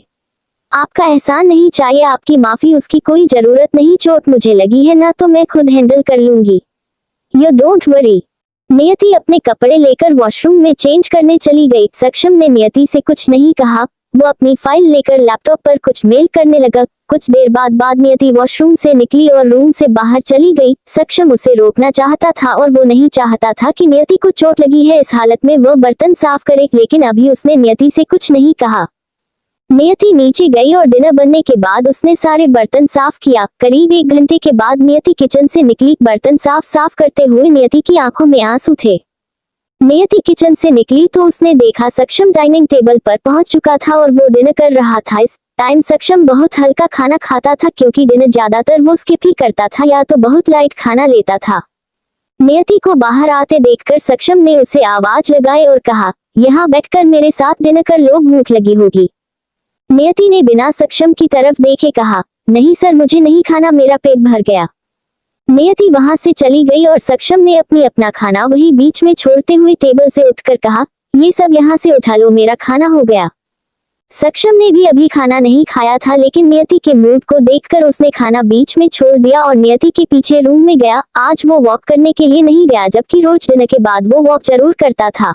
इस एपिसोड को समझने के लिए पीछे का एपिसोड जरूर सुनने और इसी तरह की और भी रोमांचक स्टोरी को सुनने के लिए हमारे चैनल एसएस एक्सप्लेनर को लाइक और सब्सक्राइब कर ले। अब एपिसोड में आगे। एपिसोड 35, नियति प्रेग्नेंट है। सक्षम डाइनिंग टेबल पर से उठकर सीधा नियति के पीछे सीढ़ियों से होते हुए रूम में गया। सक्षम जैसे ही रूम के अंदर जाने लगा उसने देखा कि दरवाजा अंदर से बंद था। शायद नियति ने कमरे में जाकर दरवाजा लॉक कर दिया था। सक्षम ने दरवाजा नॉक किया और नियति को आवाज लगाते हुए कहा, नियति दरवाजा खोलो। तभी सक्षम की आवाज सुनते ही नियति ने झट से अंदर से दरवाजा खोल दिया। नियति के चेहरे को देखकर साफ पता चल रहा था कि वो अभी रोकर बाहर आए हैं। उसके चेहरे पर बहुत ज्यादा परेशानी नजर आ रही थी। सक्षम ने नियति को देखकर अंदर आते हुए कहा, क्या बात है, तुम्हारी तबीयत तो ठीक है, तुम रो रही थी और दरवाजा क्यों बंद किया था, सब ठीक तो है? नियति ने कोई जवाब नहीं दिया और वापस अंदर की तरफ जाने लगी। तभी सक्षम ने उसके बाजू को पकड़कर अपनी तरफ खींचा और उसकी आंखों में देखने लगा। नियति काफी कमजोर लग रही थी, वो आज सक्षम की तरफ उसकी आंखें में भी नहीं देख रही थी। सक्षम ने कहा, मैं तुमसे कुछ पूछ रहा हूँ और तुम जवाब भी नहीं दे रही, बताओ क्या हुआ है, तुम्हारी तबीयत खराब है क्या? नियति ने सक्षम से खुद को छुड़ाते हुए कहा, नहीं ऐसा कुछ भी नहीं है, मैं ठीक हूँ, वो बस थोड़ी थकान हो गई है, मैं अभी भी फ्रेश होकर आ रही हूँ, बस अब सोने जाऊंगी तो सुबह तक ठीक हो जाऊंगी। सक्षम, और ऐसे कैसे ठीक हो जाओगी, बताओ, मैं डॉक्टर को बुला देता हूँ, मुझे तुम्हारी तबीयत सही नहीं लग रही, तुम्हारी आंखों का रंग इतना पीला पीला क्यों पड़ गया है? उद्धरण चिन्ह। नियति, आपको इतनी फिक्र करने की जरूरत नहीं है, सब ठीक है, बस वैसे ही जब मुझे थकावट होती है तो थोड़ा चेहरा पीला पड़ जाता है और कुछ नहीं। नियति वहां से बैग की तरफ जाने लगी कि तभी उसने अपने सर पर हाथ रख लिया। उसे ऐसे देखकर सक्षम एक पल से घबरा गया और भागकर उसके पास आया। नियति चक्कर खाकर गिरने वाली थी, लेकिन उससे पहले ही सक्षम ने नियति को बाहों में संभाल लिया। नियति ने आधी खुली आंखों से एक बार सक्षम की तरफ देखा, फिर उसकी आंखें बंद हो गई। सक्षम घबरा गया और उसने जल्दी से नियति को गोद पर उठाकर बेड पर लेटा दिया। सक्षम ने पास रखे पानी की जग में से नियति के चेहरे पर छींटे मारे, लेकिन नियति अभी भी बेहोश थी। सक्षम ने नियति के सर पर हाथ रखते हुए कहा, इसे बुखार तो नहीं है, फिर ऐसे अचानक चक्कर में, अभी डॉक्टर को फोन करता हूँ। सक्षम ने जल्दी से अपना फोन उठाया और डॉक्टर को फोन किया। करीब 15 मिनट बाद डॉक्टर सक्षम के घर खुराना मेंशन में पहुंच गई थी। डॉक्टर जैसे ही सक्षम के रूम में ऊपर आए और नौकर उसे लेकर अंदर आया तो सक्षम ने कहा, डॉक्टर ये ठीक है ना? इसे क्या हो गया है, ये अचानक से बेहोश कैसे हो गई, सब ठीक तो है ना? डॉक्टर लेडी ने नियति और सक्षम की तरफ देखा और फिर नियति की तरफ देखकर डॉक्टर ने कहा, मिस्टर सक्षम खुराना, ये आपकी गर्लफ्रेंड है क्या? सक्षम को इस टाइम कुछ नहीं सूझ रहा था। उसने कहा, हाँ है, लेकिन आप ये सब पर ध्यान मत दीजिए और जल्दी से चेक कीजिए क्या हुआ इसे। डॉक्टर अपना मेडिकल बैग खोलने लगी और उसने सक्षम से कहा, आप प्लीज बाहर जाइए, 10 मिनट के लिए मुझे इनका अच्छे से चेकअप करने दीजिए। सक्षम ने एक बार नियति की तरफ देखा जो बेड पर बेहोश पड़ी हुई थी। सक्षम का बाहर जाने का मन नहीं था, लेकिन फिर भी वो ना चाहते हुए बाहर निकल गया और डॉक्टर ने दरवाजा बंद कर लिया। डॉक्टर नियति का चेकअप करने लगी। सक्षम बाहर दरवाजे पर खड़ा डॉक्टर का इंतजार कर रहा था। उसे बहुत घबराहट हो रही थी कि नियति ठीक तो होगी ना। सक्षम अपने हाथों की मुट्ठी कभी बंद कर रहा था और कभी खोल रहा था। सक्षम के चेहरे पर परेशानी साफ नजर आ रही थी और ये परेशानी सिर्फ और सिर्फ नियति की तबीयत को लेकर थी, जबकि आज तक ऐसा नहीं हुआ था कि सक्षम किसी को लेकर इतना परेशान फील कर रहा हो। करीब 10 मिनट बाद डॉक्टर रूम से बाहर आए और उन्होंने दरवाजा खोलते हुए बाहर आकर कहा, मिस्टर सक्षम खुराना, उनकी तबीयत ठीक है, लेकिन क्या वो खाना टाइम पर नहीं खाती क्या? सक्षम, एक्चुअली डॉक्टर कभी कभी काम के चक्कर में भूल जाती है, क्या हुआ, ज्यादा वीकनेस हो गई क्या उसे? डॉक्टर, देखिए मिस्टर खुराना, वैसे बुरा मत मानिएगा का, लेकिन वीकनेस के साथ कुछ और रीजन भी है जहां तक मुझे लग रहा है, लेकिन आपको इतना घबराने की जरूरत नहीं है। सक्षम ने डॉक्टर की बात पर हैरानी से डॉक्टर की तरफ देखा और कहा, क्या और बात है डॉक्टर, नियति ठीक तो है ना, मतलब कुछ ज्यादा प्रॉब्लम तो नहीं है? मैं किसी बड़े डॉक्टर से कंसर्न करूं, आप रहने दीजिए, मैं भी डॉक्टर कुरैशी से बात कर लेता हूं। सक्षम अपना फोन निकालना ही वाला था कि तभी डॉक्टर ने उसे हाथ से रोकते हुए कहा, 1 मिनट रुकिए मिस्टर खुराना, मेरी बात तो सुनिए। सक्षम के हाथ वहीं रुक गए और डॉक्टर ने कहा, देखिए मिस खुराना, जहां तक मुझे लग रहा है और कोई सीरियस प्रॉब्लम नहीं, बल्कि आपकी गर्लफ्रेंड प्रेग्नेंट है। ये सभी प्रेगनेंसी के ही सिम्टम्स है। ऐसे चक्कर आना, कमजोरी और थोड़ा थोड़ा फीवर, खाने का मन नहीं करता, ये सब। डॉक्टर की बात सुनते ही सक्षम के हाथ से फोन गिर गया और वो बस मुंह खोलकर डॉक्टर की तरफ देख रहा था। डॉक्टर को नहीं पता था कि सक्षम किस वजह से इतना हैरान हो रहा है, वो तो बस अपनी लगाए हुए आइडिया के बारे में ही बताते जा रही थी। इस एपिसोड को समझने के लिए पीछे का एपिसोड जरूर सुनने और इसी तरह की और भी रोमांचक स्टोरी को सुनने के लिए हमारे चैनल एसएस एक्सप्लेनर को लाइक और सब्सक्राइब कर ले। अब एपिसोड में आगे। एपिसोड 36, मैं मर जाऊंगी। सक्षम ने अपना फोन नीचे से उठाया और डॉक्टर से कहा, डॉक्टर, आप बिना किसी रिजल्ट के ऐसे शो कैसे हो सकती हैं कि वो सच में प्रेग्नेंट है? डॉक्टर, देखिए अभी मैं उनकी हालत देखकर सिर्फ अपना एक्सपीरियंस बता रही हूँ। हाँ, आई एम नॉट 100% श्योर, लेकिन इसके लिए आपको एक बार चेक करके कल हॉस्पिटल ले आना उन्हें। सक्षम ने एक अजीब सी स्माइल की ओर कहा, कोई बात नहीं करते, हम चेक करेंगे, लेकिन आपको एक बात बतानी जरूरी है और आप बात को ध्यान से सुनिएगा और सीरियसली सुनिएगा।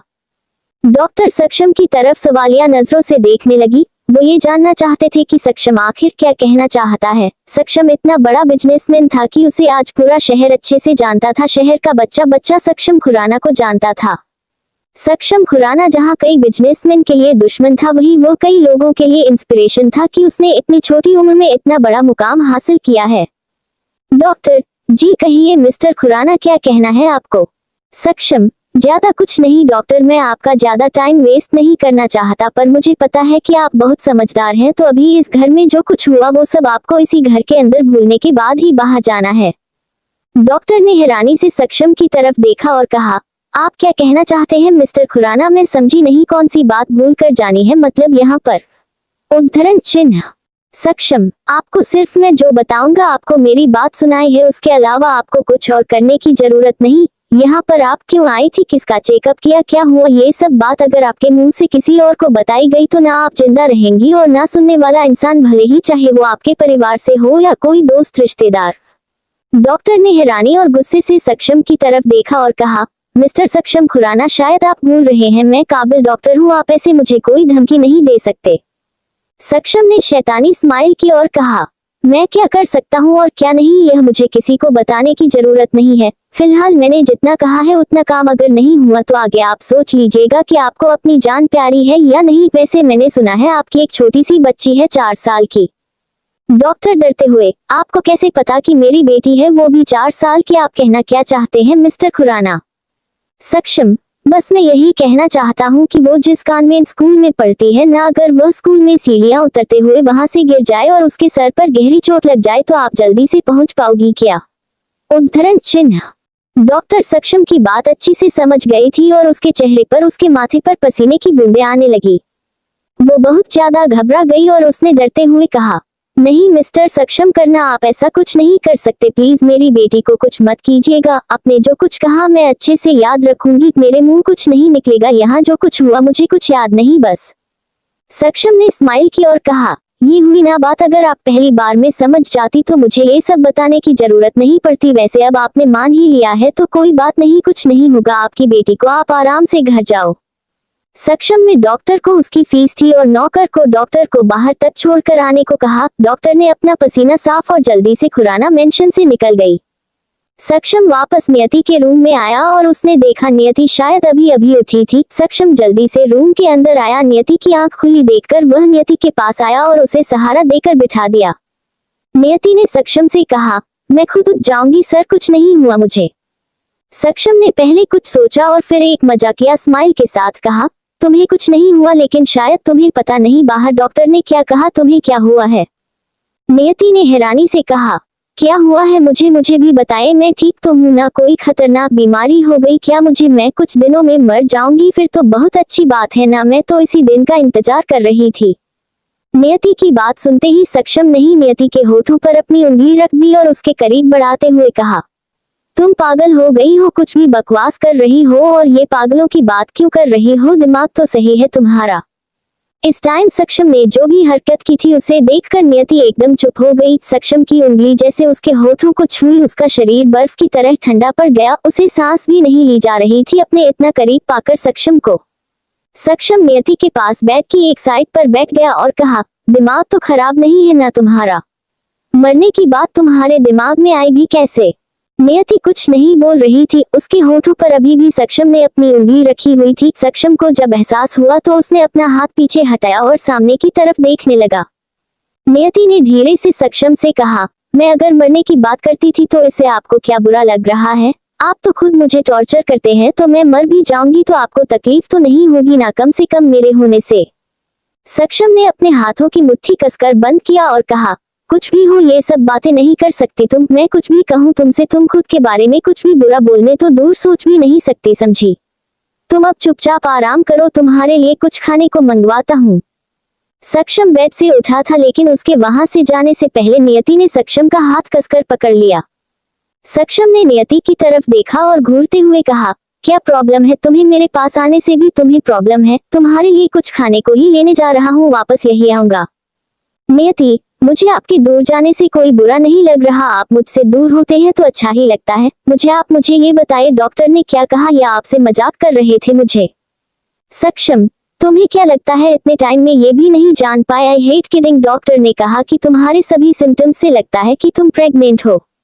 नियति ने सक्षम की बात सुनी, तभी उसने साथ ही सक्षम का हाथ छोड़ दिया। अभी उसे ये समझ में नहीं आ रहा था कि शायद डॉक्टर को समझने में गलती लगी, शायद क्या सच में ही डॉक्टर को समझने में कोई गलती ही लगी होगी, क्योंकि अभी तक सक्षम और नियति एक दूसरे के इतना करीब नहीं आए थे कि सबकी नौबत जाती। इस एपिसोड को समझने के लिए पीछे का एपिसोड जरूर सुनने और इसी तरह की और भी रोमांचक स्टोरी को सुनने के लिए हमारे चैनल एसएस एक्सप्लेनर को लाइक और सब्सक्राइब कर ले। अब एपिसोड में आगे। Episode 37 private moment. सक्षम की बात सुनकर नियति झट से बेड से उठी और उसने गुस्से से सक्षम की तरफ देखा। नियति सक्षम की आंखों में देखते हुए जैसे उसे कुछ सवाल कर रही हो। नियति ने सक्षम से कहा, मुझे पता है आप फिर से जानबूझकर मेरे कैरेक्टर पर सवाल उठाने के लिए ये सब बोल रहे हैं। आप एक बार भी नहीं सोचते ना कि चाहे नाम की ही सही लेकिन बीवी हूँ आपकी, नाम का ही सही मेरा आपके साथ रिश्ता है मेरा, लेकिन आप कुछ भी बोल देते हैं। अपना सोचा मैं प्रेग्नेंट हूँ और आज तक हम दोनों एक दूसरे के करीब नहीं आए, तो आप ये कहना चाहते हैं कि ना कि मैं किसी और के साथ।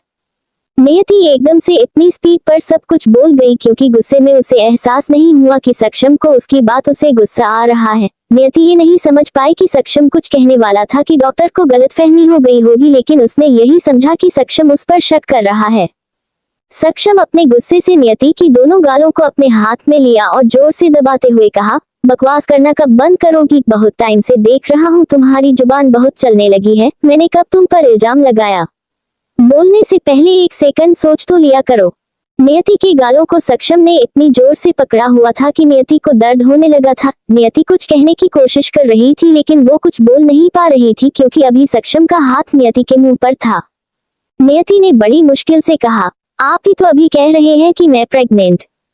सक्षम ने नियति की बात को बीच में ही काटते हुए गुस्से से उसे कहा, तो तुमने मेरी बात नहीं पूरी सुनी और ना ही मुझे आगे कुछ बोलने दिया। पागल लड़की, मैंने पूरी बात कही भी नहीं अभी और तुम कुछ भी बोलने लगी।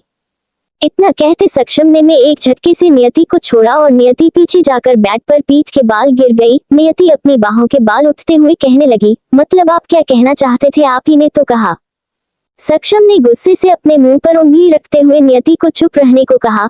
शट अप यू इडियट, मेरी बात सुनी नहीं और बकवास करने लगी। मेरे कहने का मतलब था कि डॉक्टर ने ये सब कहा, लेकिन मैंने उसे समझा भी दिया है कि उसे कोई गलतफहमी हुई होगी। तुम्हें क्या लगता है मैं तुम्हें गुस्से में कुछ भी बोलता हूँ? इसका मतलब ये है कि मैं इतना गिरा हुआ इल्जाम लगाऊंगा तुम पर कि तुम किसी के साथ। You are so disgusting miss Niyati Verma. नियति को एहसास हुआ कि उसे बिना आधी अधूरी बात सुनकर ऐसे सक्षम पर भड़कना नहीं चाहिए था। उसे एक बार पूरी बात सुन लेनी चाहिए थी। ये नियति की ही गलती थी, ये वो समझ गई थी, लेकिन अभी सक्षम इतना सारा गुस्से में था कि वह कुछ बोल भी नहीं पाए। नियति ने डरते हुए कहा, आई एम सॉरी सर, वो अपने जैसे मुझे लगा आप कल से बार बार मुझ पर इल्जाम लगाए जा रहे हैं, तो ये भी कोई। सक्षम ने नियति की तरफ आंखें बड़ी करके देखा तो नियति चुप हो गई। अचानक से सक्षम के चेहरे का गुस्सा कम पड़ गया। नियति सक्षम की तरफ ही देख रही थी। सक्षम नियति की तरफ बढ़ा और बेड पर उसके ऊपर झुकने लगा। नियति और पीछे हो गई। वो पहले ही बेड पर सक्षम के धक्का देने की वजह से पीछे गिरी थी, लेकिन अभी वो अच्छे से उठकर बैठी भी नहीं थी। नियति ने पीछे हटते हुए डरते हुए कहा, सर अब क्या कर रहे हैं आप? दूर रहिए मुझसे। सक्षम मुस्कुराते हुए, अब मेरे गुस्सा करने से तो कुछ होगा नहीं ना, तो मैंने सोचा डॉक्टर की बात को सच ही कर दिया जाए। सो आर यू रेडी? नियति, सर ये आप ऐसे क्या पागलों वाली बातें क्यों कर रहे हैं? ऐसा कुछ भी नहीं है, आप ऐसा कुछ भी नहीं कर सकते। आप जाइए यहाँ से प्लीज, हटिए, मुझे जाने दीजिए।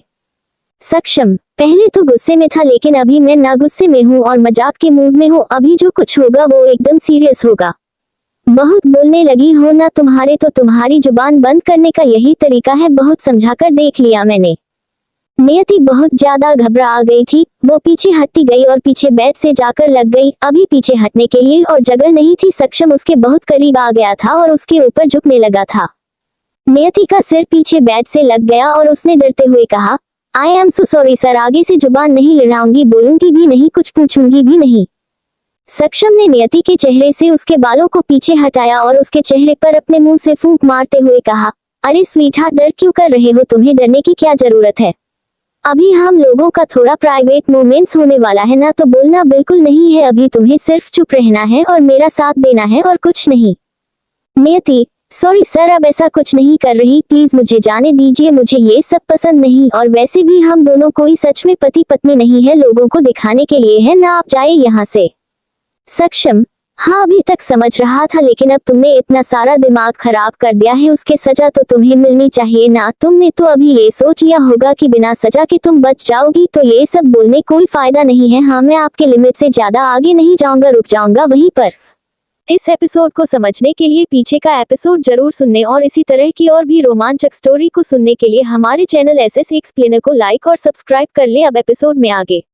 एपिसोड 38, मुझे छोड़कर मत जाओ। नियति जल्दी से बेड से सक्षम को धक्का देकर बेड से उठी और रूम से बाहर जाने के लिए भागी, लेकिन तभी सक्षम ने आकर फिर से उसका हाथ पकड़ लिया जो उसने दरवाजे पर रखा था। नियति ने सक्षम से कहा, सर वो आप ये सब। सक्षम, कुछ नहीं करूंगा, अपनी लिमिट पता है मुझे अच्छे से। नियति ने सक्षम की बात सुनकर चैन की सांस ली और सक्षम ने नियति का हाथ छोड़ दिया। नियति डरते हुए रूम से बाहर निकल गई और सक्षम वापस बेड के पास गया और अपना फोन उठाकर कुछ चेक करने लगा। काफी देर के बाद भी जब नियति रूम में नहीं आई तो सक्षम ने अपने फोन की तरफ देखते हुए कहा, ये इतना टाइम हो गया और आई नहीं, मैं एक बार चेक कर लूं। सक्षम रूम से निकला और उसने वही रूम से बाहर आकर नीचे हाल में देखा तो नियति हाल में सो गई थी। वो सोफे पर लेटी हुई थी आंखें बंद करके। सक्षम ने गुस्से से उसे देखा और फिर नीचे जाने लगा। सक्षम सीढ़ियों से नीचे हॉल में गया और वो जाकर सोफे के पास खड़ा हो गया। सक्षम गुस्से से घूरते हुए नियति को देख रहा था। सक्षम ने एक बार के लिए कुछ सोचा और फिर पास आकर नियति को गोद में उठा लिया। अचानक से नियति को नींद में एहसास हुआ कि सक्षम उसे ऐसे गोद में उठाकर ले जा रहा है, तो उसने हड़बड़ी में आंखें खोलते हुए देखा सक्षम नियति को उठाकर ऊपर ले जा रहा था। नियति ने जल्दी से कहा, सर नीचे उतारिए मुझे, अब मैंने क्या किया। सक्षम ने कुछ नहीं कहा और ऊपर चला गया। उसने अभी भी नियति को गोद में उठाया हुआ था। नियति ने बार बार सक्षम से उसे नीचे उतारने को कहा, लेकिन सक्षम ने उसकी एक बात नहीं सुनी। सक्षम सीधा रूम में गया और नियति को बेड पर फेंक दिया। नियति वही बैठी बस सक्षम को घूर रही थी। नियति के कुछ कहने से पहले ही सक्षम ने कहा, किससे पूछकर तुम हाल में सोफे पर सोने गई थी? जब तुम्हें पता था कि मैं यहाँ तुम्हारा इंतजार कर रहा हूँ तो तुम हर बार बेवकूफों वाली हरकतें क्यों करती रहती हो? नियति, तो पहले भी तो वहां सोती हूँ, मुझे क्या पता था आप ऐसे। सक्षम, चुप करो और यही मेरे पास सोना है तुम्हें, पहले सोती थी ना, अब नहीं। सो जाओ चुप करके। नियति डरते हुई जल्दी से बेड पर लेट गई और उसने अपनी आंखें बंद कर ली। अभी वो सक्षम सी और कोई बहस नहीं करना चाहती थी और ना ही वो कर पाती, क्योंकि सुबह से काम और उसके हाथ पर चोट भी लगी हुई थी। सक्षम ने अपना फोन बंद किया और नियति के करीब आकर लेट गया। नियति ने जैसे ही देखा कि सक्षम बिल्कुल उसके पास आकर लेटा है तो उसने चेहरा दूसरी तरफ घुमा लिया, लेकिन सक्षम ने नियति का हाथ पकड़कर उसे अपने करीब पीछे को खींचा। ये सब नियति के लिए बहुत अजीब था। सक्षम का ऐसे बिहेव करना ये तो नियति को बहुत डरा रहा था। लेकिन सक्षम ने नियति का सिर अपने सीने पर रखा और उसका सिर सहलाने लगा। नियति को थोड़ा अनकंफर्टेबल फील हुआ तो वो उठने वाली थी, लेकिन सक्षम ने कहा, चुप करके सो जाओ। नियति ने कुछ नहीं कहा और उसने आंखें बंद करके सोने की कोशिश की। सक्षम के चेहरे पर आज एक सुकून बड़ी स्माइल थी जो आज तक शायद ही कभी आई हो। सक्षम नियति का सिर सहला रहा था और उसने भी अपनी आंखें बंद कर ली थी, जैसे वो कुछ सोचने की कोशिश कर रहा था और उसे नींद भी नहीं आ रही थी। सक्षम की आंखों के सामने एक अंधेरा सा चेहरा आ रहा था। सक्षम ने अपनी आंखें बंद कर ली और नियति को कसकर गले से लगा लिया। नियति ने उठकर सक्षम की तरफ देखा और उसने देखा कि सक्षम को काफी पसीना आया हुआ है। नियति उठी और उसने नाइट स्टैंड से सक्षम को पानी का गिलास उठा के दिया। सक्षम ने उठकर पानी पिया और गिलास वापस नियति को दे दिया। नियति ने वो गिलास वही नाइट स्टैंड पर रखा और सक्षम से कहा, आप ठीक तो है ना? आपकी तबीयत सही नहीं लग रही, मैं आपको कोई दवाई दूं? उद्धरण चिन्ह। सक्षम ने घबराती हुई आवाज से कहा, नहीं तुम बस मेरे पास ही यही रहो, तुम कहीं मत जाओ, मुझे ठीक नहीं लग रहा, बस घबराहट हो रही है तो मुझे छोड़कर कहीं भी मत जाओ। नियति ने सक्षम के सर से पसीना साफ किया और कहा, मैं कहीं नहीं जा रही, मैं यहीं पर हूँ, अब आराम से सो जाइए। सक्षम वहीं पर लेट गया और उसने नियति का हाथ कसकर पकड़ हुआ था। नियति कुछ कहती उससे पहले सक्षम ने कहा, तुम भी मेरे पास आकर सो जाओ, कहीं नहीं जाओगी तुम। नियति, हाँ मैं यहीं पर हूँ, आप आराम से सोइए। लेकिन की बात का भी सक्षम पर कोई असर नहीं हुआ। नियति वही सक्षम के करीब आकर लेट गई और सक्षम ने नियति को हक कर लिया। नियति की दिल की धड़कन एकदम से तेज हो गई। सक्षम ने अपनी आंखें बंद करते हुए कहा, नहीं चाहता कि तुम मेरे पास आओ, लेकिन फिर भी पता नहीं क्यों तुमसे दूर नहीं जा पाता। नियति ने सक्षम की बात का कोई जवाब नहीं दिया। उसे लग रहा था कि जरूर कोई प्रॉब्लम है जो सक्षम ऐसे बात कर रहा है। नियति ने सक्षम की पीठ को सहलाया और सक्षम थोड़ी ही देर में सो गया। लेकिन उसने नियति को इतनी जोर से पकड़ा हुआ था कि नियति को नींद नहीं आ रही थी। नियति सक्षम से खुद को दूर करके सक्षम की नींद नहीं तोड़ना चाहती थी, इसलिए वो ऐसे ही सोने की कोशिश करने लगी। ऐसे ही एक दूसरे की बाहों में दोनों खोकर आराम से सो गए। पता ही नहीं चला कब अगली सुबह हो गई। अगली सुबह जब 6 बजे का अलार्म बजा तो सक्षम की आंख खुली। सक्षम ने नाइट स्टैंड से अलार्म क्लॉक उठाया और उसे बंद करके वापस रख दिया। सक्षम ने देखा कि नियति ने सक्षम की बांह पर सिर रखा हुआ था और उसने सक्षम के ऊपर अपना हाथ रखा हुआ था। सक्षम ने स्माइल की और नियति की तरफ देखा। सक्षम ने धीरे से नियति के सिर के नीचे से हाथ निकाल दिया और बेड से उठा। नियति सोते हुए किसी 10 साल के बच्चे की तरह लग रही थी। और गाइस, कल मिलते हैं। आपने कहा था दोनों का रोमांस दिखाओ, तो आज का चैप्टर सिर्फ रोमांस पर था। आगे फिर से स्टोरी ट्विस्ट से भरी होने वाली है। इस एपिसोड को समझने के लिए पीछे का एपिसोड जरूर सुनने और इसी तरह की और भी रोमांचक स्टोरी को सुनने के लिए हमारे चैनल एसएस एक्सप्लेनर को लाइक और सब्सक्राइब कर ले। अब एपिसोड में आगे। एपिसोड 40। बहुत बड़ा धमाका होने वाला है। सक्षम ने अपने जिम वाले कपड़े पहने और चुपचाप रूम से बाहर निकल गया। नियति अभी भी आराम से सो रही थी, जबकि रोज वो सुबह बहुत जल्दी उठी जाती थी, लेकिन कल रात काफी देर से सोने की वजह से आज उसकी आंख ही नहीं खुली थी। करीब 7:30 बजे फिर से अलार्म बजा, जो सक्षम ने ही खुद से लगाया था ताकि नियति को ज्यादा देर ना हो जाए उठने में। इस बार नियति की आंख खुली और उसने टाइम देखते हुए हैरानी से कहा, ओ माय गॉड, मैं इतनी देर तक कैसे सोती रही? सर चले गए क्या ऑफिस के लिए? नियति जल्दी से उठी और बेड से उठ कर अपने बालों का जुड़ा बनाते हुए रूम से बाहर आए। एक नौकर वहां से एक ट्रे लेकर जा रहा था।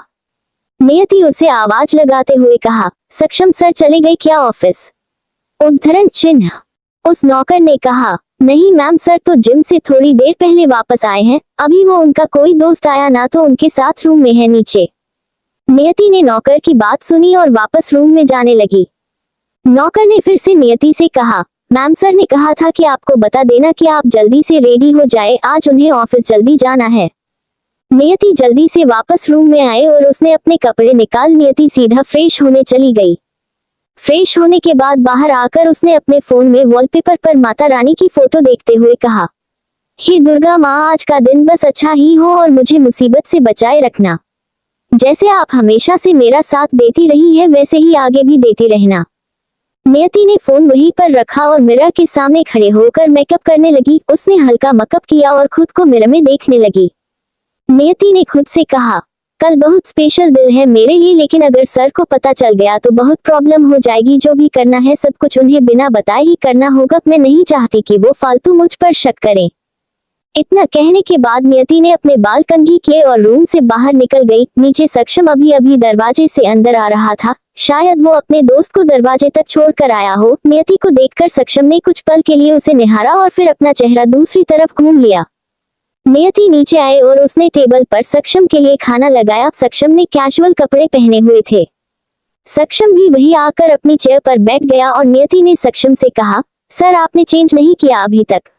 आपके ऑफिस नहीं जाना है क्या आज? सक्षम ने प्लेट के पास पड़े चम्मच उठाते हुए कहा, क्यों, तुम्हें ऐसा क्यों लगा कि मैं ऑफिस नहीं जाऊंगा? नौकर ने बताया नहीं तुम्हें कि आज मुझे जल्दी जाना है। नियति ने सक्षम के ग्लास में जोश डालते हुए कहा, नहीं सर, बताया था उसने, लेकिन आपने अभी तक चेंज नहीं किया ना, इसलिए कहा। सक्षम ने फॉक के साथ एक बाइट ली और कहा, शायद तुम भूल रही हो मैं वहां का बॉस हूँ, एम्प्लॉय नहीं। और किसने कहा कि कपड़े चेंज करने की जरूरत पड़ेगी मुझे अपने ऑफिस में जाने के लिए? मेरा मन है आज इन्हीं कपड़ों में जाने का, तुम्हें कोई प्रॉब्लम है क्या? सक्षम के ऐसे रूड सवालों से नियति बुरा तो लगा, लेकिन उसने कुछ नहीं कहा। नियति ने जग वापस रखते हुए कहा, नहीं सर, मुझे कोई प्रॉब्लम नहीं है, मैं बस ऐसे ही पूछ रही थी। सॉरी सक्षम, यू शुड बी। नियति ने आगे कुछ नहीं कहा, वह चुपचाप ऊपर जाने लगी। लेकिन तभी सक्षम ने उसे आवाज लगाते हुए कहा, अब ऐसे वापस मुंह उठा लिया। ब्रेकफास्ट कौन करेगा, चुपचाप यहाँ बैठो, आकर खाना खत्म करो, ऑफिस जाना है आज या घर रहने का प्लान है, इतना सच कर। पता नहीं क्यों सक्षम की हर बात नियति को ऐसा लगता था जैसे वो उसे ही ताने मार रहा हो। ये सचने वाली बात सुनकर नियति को गुस्सा तो आया लेकिन उसने कुछ नहीं कहा। नियति वापस आकर वही डाइनिंग टेबल पर सेट पर बैठ गई और ब्रेकफास्ट करने लगी। थोड़ी देर बाद दोनों घर से निकले और ड्राइवर के साथ ऑफिस की तरफ चल पड़े। करीब 35 मिनट के बाद सक्षम की कार ऑफिस के पार्किंग एरिया में आकर रुकी। नियति ने बाहर निकाल कर दरवाजा खोला और सक्षम कार से बाहर आया। दोनों अंदर ऑफिस एरिया की तरफ जाने लगे। नियति वहां से दूसरे रास्ते अपने स्टाफ एरिया की तरफ जाने वाली थी कि तभी सक्षम ने वही खुले में उसका हाथ पकड़ लिया। सक्षम की हरकत पर नियति इतना ज्यादा शॉक रह गई कि वो खुद समझ नहीं पाई कि कोई देख तो नहीं रहा। नियति ने घबराते हुए कहा, सर अगर किसी ने देख लिया तो आपके लिए प्रॉब्लम हो जाएगी, हाथ छोड़िए मेरा। सक्षम, मुझे कोई चिंता नहीं है, मुझसे कोई सवाल नहीं कर सकता। और तुम कहाँ जा रही हो? चुप करके मेरे साथ चलो, आज मेरी काफी सारी मीटिंग है तो सबको कौन देखेगा? क्या मैं बार बार तुम्हें बुलावा भेजता रहूं? उद्धरण चिन्ह। नियति, नहीं सर ऐसा नहीं है, आपकी मीटिंग्स के टाइम का पता है, मुझे भी आ जाऊंगी, आप चिंता बंद कीजिए। सक्षम, ये सब बकवास मुझे नहीं सुननी, साथ चलो, मेरे सेक्रेटरी मेरी हो ना कि पूरे ऑफिस की, जो पूरे ऑफिस का ठेका ले रखा है तुमने। हर किसी के काम में हेल्प करने की कोई जरूरत नहीं है, चलो मेरे साथ चुपचाप। नियति ने आगे कोई बहस नहीं की और वो सक्षम के साथ उसके और केबिन एरिया की तरफ चली गई। दोनों लिफ्ट में ऊपर के फ्लोर पर गए और सक्षम अपने केबिन में पहुंचा। गार्ड ने कैबिन का दरवाजा खोला और दोनों अंदर आ गए। आते ही सक्षम अपने लैपटॉप पर कुछ काम पर लग गया। आज उसकी सच में काफी सारी मीटिंग्स वगैरह थी जिस वजह से उसे आज फुर्सत तो नहीं मिलने वाली थी। पहली मीटिंग जो 9 बजे स्टार्ट हुई, उसके बाद अगली मीटिंग 10:10 पर थी। तीसरी मीटिंग 15 मिनट की ब्रेक के बाद 11 शुरू हुई और 11:40 पर खत्म। अभी सबके पास थोड़ा टाइम था ब्रेक के लिए। नियति पर काफी थक गई थी क्योंकि सबसे पहले उसे मीटिंग के लिए फाइल वगैरह पूरी चेक करनी थी, उसे कंफर्म करके सक्षम को चेक करवाना था। उसके बाद सक्षम के साथ मीटिंग में जाना और प्रेजेंटेशन का ख्याल रखना कि कहीं कोई गलती ना हो जाए। दोनों कैबिन में आए और सक्षम अपनी जगह पर बैठकर गया। नियति भी सामने सोफे पर बैठ गई और उसने अपनी आंखें बंद करके कर पीछे की तरफ से लगा लिया। सक्षम समझ गया कि नियत काफी ज्यादा थक चुकी है, एक्चुअली कल रात को काफी देर से ही सोई थी। सक्षम ने सामने पड़ा अपना लैंडलाइन फोन उठाया और किसी को कॉल करते हुए कहा, 2 स्ट्रॉन्ग कॉफी भेजो मेरे केबिन में अभी। सक्षम की बात सुनकर नियति ने अपनी आंखें खोली और सक्षम की तरफ देखते हुए कहा, नहीं सर मुझे जरूरत नहीं है, आई एम फाइन, आप अपने लिए मंगवा लीजिए या मैं आपके लिए लेकर आती हूँ काफी अच्छी सी। सक्षम, तुम चुपचाप थोड़ी देर आंखें बंद रखो, आंखों का आराम भी चाहिए होता है और जुबान को भी। नियति ने कुछ नहीं कहा। अचानक से नियति को तेज खांसी होने लगी। सक्षम ने जल्दी से वो पानी का गिलास उठाया और नियति के पास गया। सक्षम ने वो पानी का गिलास नियति की तरफ बढ़ाया और कहा, ये लो जल्दी से पानी पी लो, कब से काम कर रही हो, गला सूख गया ना। नियति ने पानी का गिलास लिया और जल्दी से पानी खत्म कर दिया।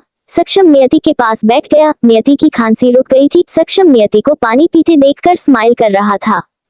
नियति ने खाली ग्लास सक्षम की तरह बढ़ा दिया और सक्षम ने नियति की तरफ अजीब से देखते हुए कहा, मैंने पानी तुम्हें इसलिए दिया क्योंकि तुम्हें खांसी हो रही थी, ये मत समझो कि मैं पियोन हूँ तुम्हारा। नियति उठते हुए, आई एम सॉरी सर, मैं रख देती हूँ। नियति वहां से उठी लेकिन सक्षम ने उसे हाथ से पकड़कर अपनी तरफ खींच लिया। नियति सीधा आकर सक्षम की लेट पर गिरी। नियति ने डरते हुए उठते हुए कहा, सर मैं वो आप ये। सक्षम ने नियति के होंठों पर उंगली रख दी और उसके कान के पास आकर धीरे से कहा, शुश, कुछ मत बोलो और अभी चुप रहो क्योंकि अभी एक बहुत बड़ा धमाका होने वाला है यहाँ पर। नियति कुछ समझ पाती उससे पहले ही सक्षम ने स्माइल की और अपने होंठ नियति के होंठों पर रख दिए और उसी टाइम कैबिन का दरवाजा खुला। तो क्या ये सब सक्षम का ही प्लान था? आखिर क्यों सक्षम कैबिन में आने वाले इंसान को अपनी और नियति की करीबी के बारे में बताना चाहता था? कौन आया था अभी दरवाजे पर जानने के लिए बने रहिए। इस एपिसोड को समझने के लिए पीछे का एपिसोड जरूर सुनने और इसी तरह की और भी रोमांचक स्टोरी को सुनने के लिए हमारे चैनल एसएस एक्सप्लेनर को लाइक और सब्सक्राइब कर ले। अब एपिसोड में आगे। एपिसोड 40, संजना ने बनाया कत्ल करने का प्लान। जैसे ही कैबिन का दरवाजा खुला नियति ने सक्षम को पीछे की तरफ धक्का दे दिया और खुद उठकर खड़ी हो गई। नियति ने सामने देखा कि सामने संजना खड़ी थी, उसके हाथ में कॉफी के 2 कप थे। संजना ने जैसे उन दोनों को देखा उसके हाथ से कॉफी का कप वही छूटकर टूट गया और सारी कॉफी फर्श पर गिर गई। संजना के चेहरे पर इतनी ज्यादा शॉकिंग एक्सप्रेशन थे कि उसे समझ ही नहीं आया है कि उसके सामने क्या हो रहा है। संजना ने गुस्से से नियति की तरफ देखते हुए कहा, है ये कोई कौन है, ये सब क्या हो रहा है यहाँ? तुम कर के पास है, उनके करीब, उनके साथ कैसी लड़की हो तुम? जैसे मिडिल क्लास लड़कियां ऐसी बड़ी बड़ी आदमी को फंसाकर उनके साथ यह सब करती है और अपना मतलब पूरा करती है। हिंदी इतनी जैसी संजना की बात सुनी उसे बहुत ही ज्यादा बुरा लगा, जैसे किसी ने उसके दिल पर जोर से हथौड़ा मार दिया हो। नियति ने एक बार सक्षम की तरफ देखा, उसे यही लगा कि सक्षम ने जानबूझकर उसे ये सब समझने के लिए संजना के आने से जस्ट पहले उसके साथ ये सब किया। सक्षम सोफे से उठा और नियति के ठीक सामने खड़े होते हुए कहा, mind your language miss Sanjana, कैसे बात कर रही है आप? आपको या किसी को हक नहीं कि नियति से कोई ऐसी रूडली बात करे, गर्लफ्रेंड है वो मेरी। जैसे ही संजना ने है सक्षम के मुंह से ये बात सुनी वो हैरान रह गई। संजना ने गुस्से से कहा, लेकिन सर आप ये कैसे कर सकते हैं, ये सरासर धोखा है। सक्षम, क्यों? मैंने तुम्हारे साथ कौन सा धोखा कर दिया? मैं तो तुम्हें कौन अंधेरे में रखा था कि तुम ऐसे मुझ पर धोखे का इल्जाम लगा रही हो। नियति को लगा था कि सक्षम उसे बस संजना के से बेइज्जत करवाने के लिए ये सब कर रहा है, लेकिन सक्षम की बात सुनकर नियति के चेहरे पर भी स्माइल आ गई और वो सक्षम की तरह मुस्कुराते हुए देखने लगी। भले ही सक्षम ने ये कहा हो कि वो उसकी गर्लफ्रेंड है, पर संजना को ये सुनकर भी बहुत बड़ा झटका लगा था। संजना गुस्से से बाहर जाने लगी और कहा, आपने ये बिल्कुल सही नहीं किया मेरे साथ सर। ये 2 कौड़ी की लड़की और मैं आपके लिए इतने सालों से काम कर रही हूँ और इस लड़की को तो मैं देख लूंगी। संजना गुस्से से कैबिन से निकल गई और नियति ने सक्षम की तरफ देखते हुए कहा, आपने ये सब क्यों किया? मतलब आपने ही तो कहा था ना कि हमें हमारे रिश्ते के बारे में किसी को भी नहीं बताना, तो आपने उसे क्यों बता दिया कि आप और मैं? सक्षम ने कहा, कहाँ कुछ बताया मैंने उसे सिर्फ इतना कहा कि तुम मेरी गर्लफ्रेंड हो, इसके अलावा और कुछ नहीं, और ये जरूरी हो गया था। मुझे पता चल गया कि उसे दिन उसने वो चोट तुम्हें जानबूझकर लगाई थी। ये सच को छुपाने रखने से ज्यादा जरूरी तुम हो। अब जब उसे पता चल गया है कि तुम मेरी गर्लफ्रेंड हो तो वो तुम्हें नुकसान पहुंचाने से पहले 1000 बार सोचेगी।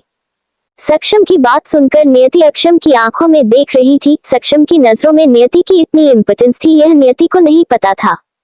सक्षम, अच्छा या जोड़, ये सब बंद करो, मैं किसी को बुलाकर ये सब साफ करवाता हूँ। तुम जाओ वहाँ और अंदर वाले रूम में थोड़ी देर रेस्ट कर लो।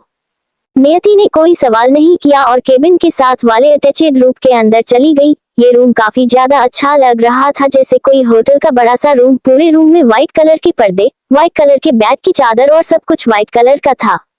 नियति, इतना टाइम हो गया यहाँ आते हुए, लेकिन कभी इस रूम में नहीं आई, सिवाय इसके क्या एक रूम है, मुझे कुछ भी नहीं पता था। दूसरी तरफ संजना सीधा ऑफिस से निकली और कार में बैठकर वहां से चली गई।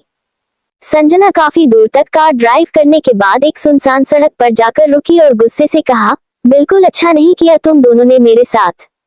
अचानक से संजना के परेशान चेहरे पर एक शातिर एक्सप्रेशन आया और उसने खुद से कहा, तो मिस नियति वर्मा, बहुत शौक है ना तुझे अमीर लड़के फंसाने का। तो अब बताती हूँ तुझे कि कैसे किसी का प्यार छीना जाता है। तुझे इस सब की कीमत अपनी जान देकर चुकानी होगी। संजना ये बात करने के बाद अपने फोन पर से किसी का नंबर डायल करने लगी। उसके चेहरे पर एक अजीब सा गुस्सा और नफरत थी, जिसका शिकार शायद नियति होने वाली थी। दूसरी तरफ सक्षम, जो अपनी नेक्स्ट मीटिंग के लिए जाने वाला था, उसने अपनी फाइल उठाई, लेकिन सक्षम ने नियति को आवाज नहीं लगाई, क्योंकि वो जानता था कि नियति थक चुकी है सुबह से। ना ही उसने नियति के रूप में जाकर देखा। करीब 1 घंटे बाद जब सक्षम मीटिंग अटेंड करने के बाद वापस आया तो उसने देखा अभी तक नियति केबिन में नहीं आई थी। सक्षम ने रूम का दरवाजा खोला और देखा नियति बेड पर आराम से सो रही थी और वो पीठ के बल लेटी हुई थी और उसके बाल उसके चेहरे पर फैले हुए थे। सक्षम को पता नहीं सूझा। वो नियति के पास आया और उसके पास बेड पर झुकते हुए उसके बाल उसके चेहरे से हटाए और देखा कि नियति सोते हुए भी स्माइल कर रही थी। अचानक से नियति के चेहरे के पास आकर देखते हुए सक्षम को उन दोनों की गई किस याद आ गई। वो एकदम से बेड से उठा और जल्दी से उस रूम से बाहर निकल गया। दूसरी तरफ संजना वही रोड पर अपनी कार के पास खड़ी थी और फोन पर किसी से बात कर रही थी। उसके बात करने के अंदाज से लग रहा था कि वो किसी को धमकी दे रही हो। संजना ने गुस्से से कहा, तुम्हारे पैसे तुम्हें मिल जाएंगे, लेकिन मेरा काम आज ही हो जाना चाहिए। मुझे उसकी लाश चाहिए किसी भी कीमत पर आज ही। लेकिन ये सब इतनी सफाई से करना कि सबको ये सिर्फ और सिर्फ एक एक्सीडेंट ही लगे। तो अब देखते हैं कि संजना के गुस्से और सक्षम की इस हरकत की नियति को क्या कीमत चुकानी पड़ती है। क्या संजना हो जाएगी अपने इरादों में कामयाब? आखिर वो दोनों में से किसको मारना चाहती है? आगे स्टोरी और भी इंटरेस्टिंग है, आपको बहुत मजा आने वाला है, तो इसका नेक्स्ट एपिसोड देखना बिल्कुल ना भूले और चैनल को अपने प्यारे प्यारे हाथों से लाइक और सब्सक्राइब कर लें और अपने दोस्तों को शेयर करना बिल्कुल ना भूले और अपना प्यार भरा कमेंट जरूर करें और दोस्तों कम से कम 200 लाइक का टारगेट पूरा कर दें। मिलते हैं नेक्स्ट एपिसोड में, धन्यवाद।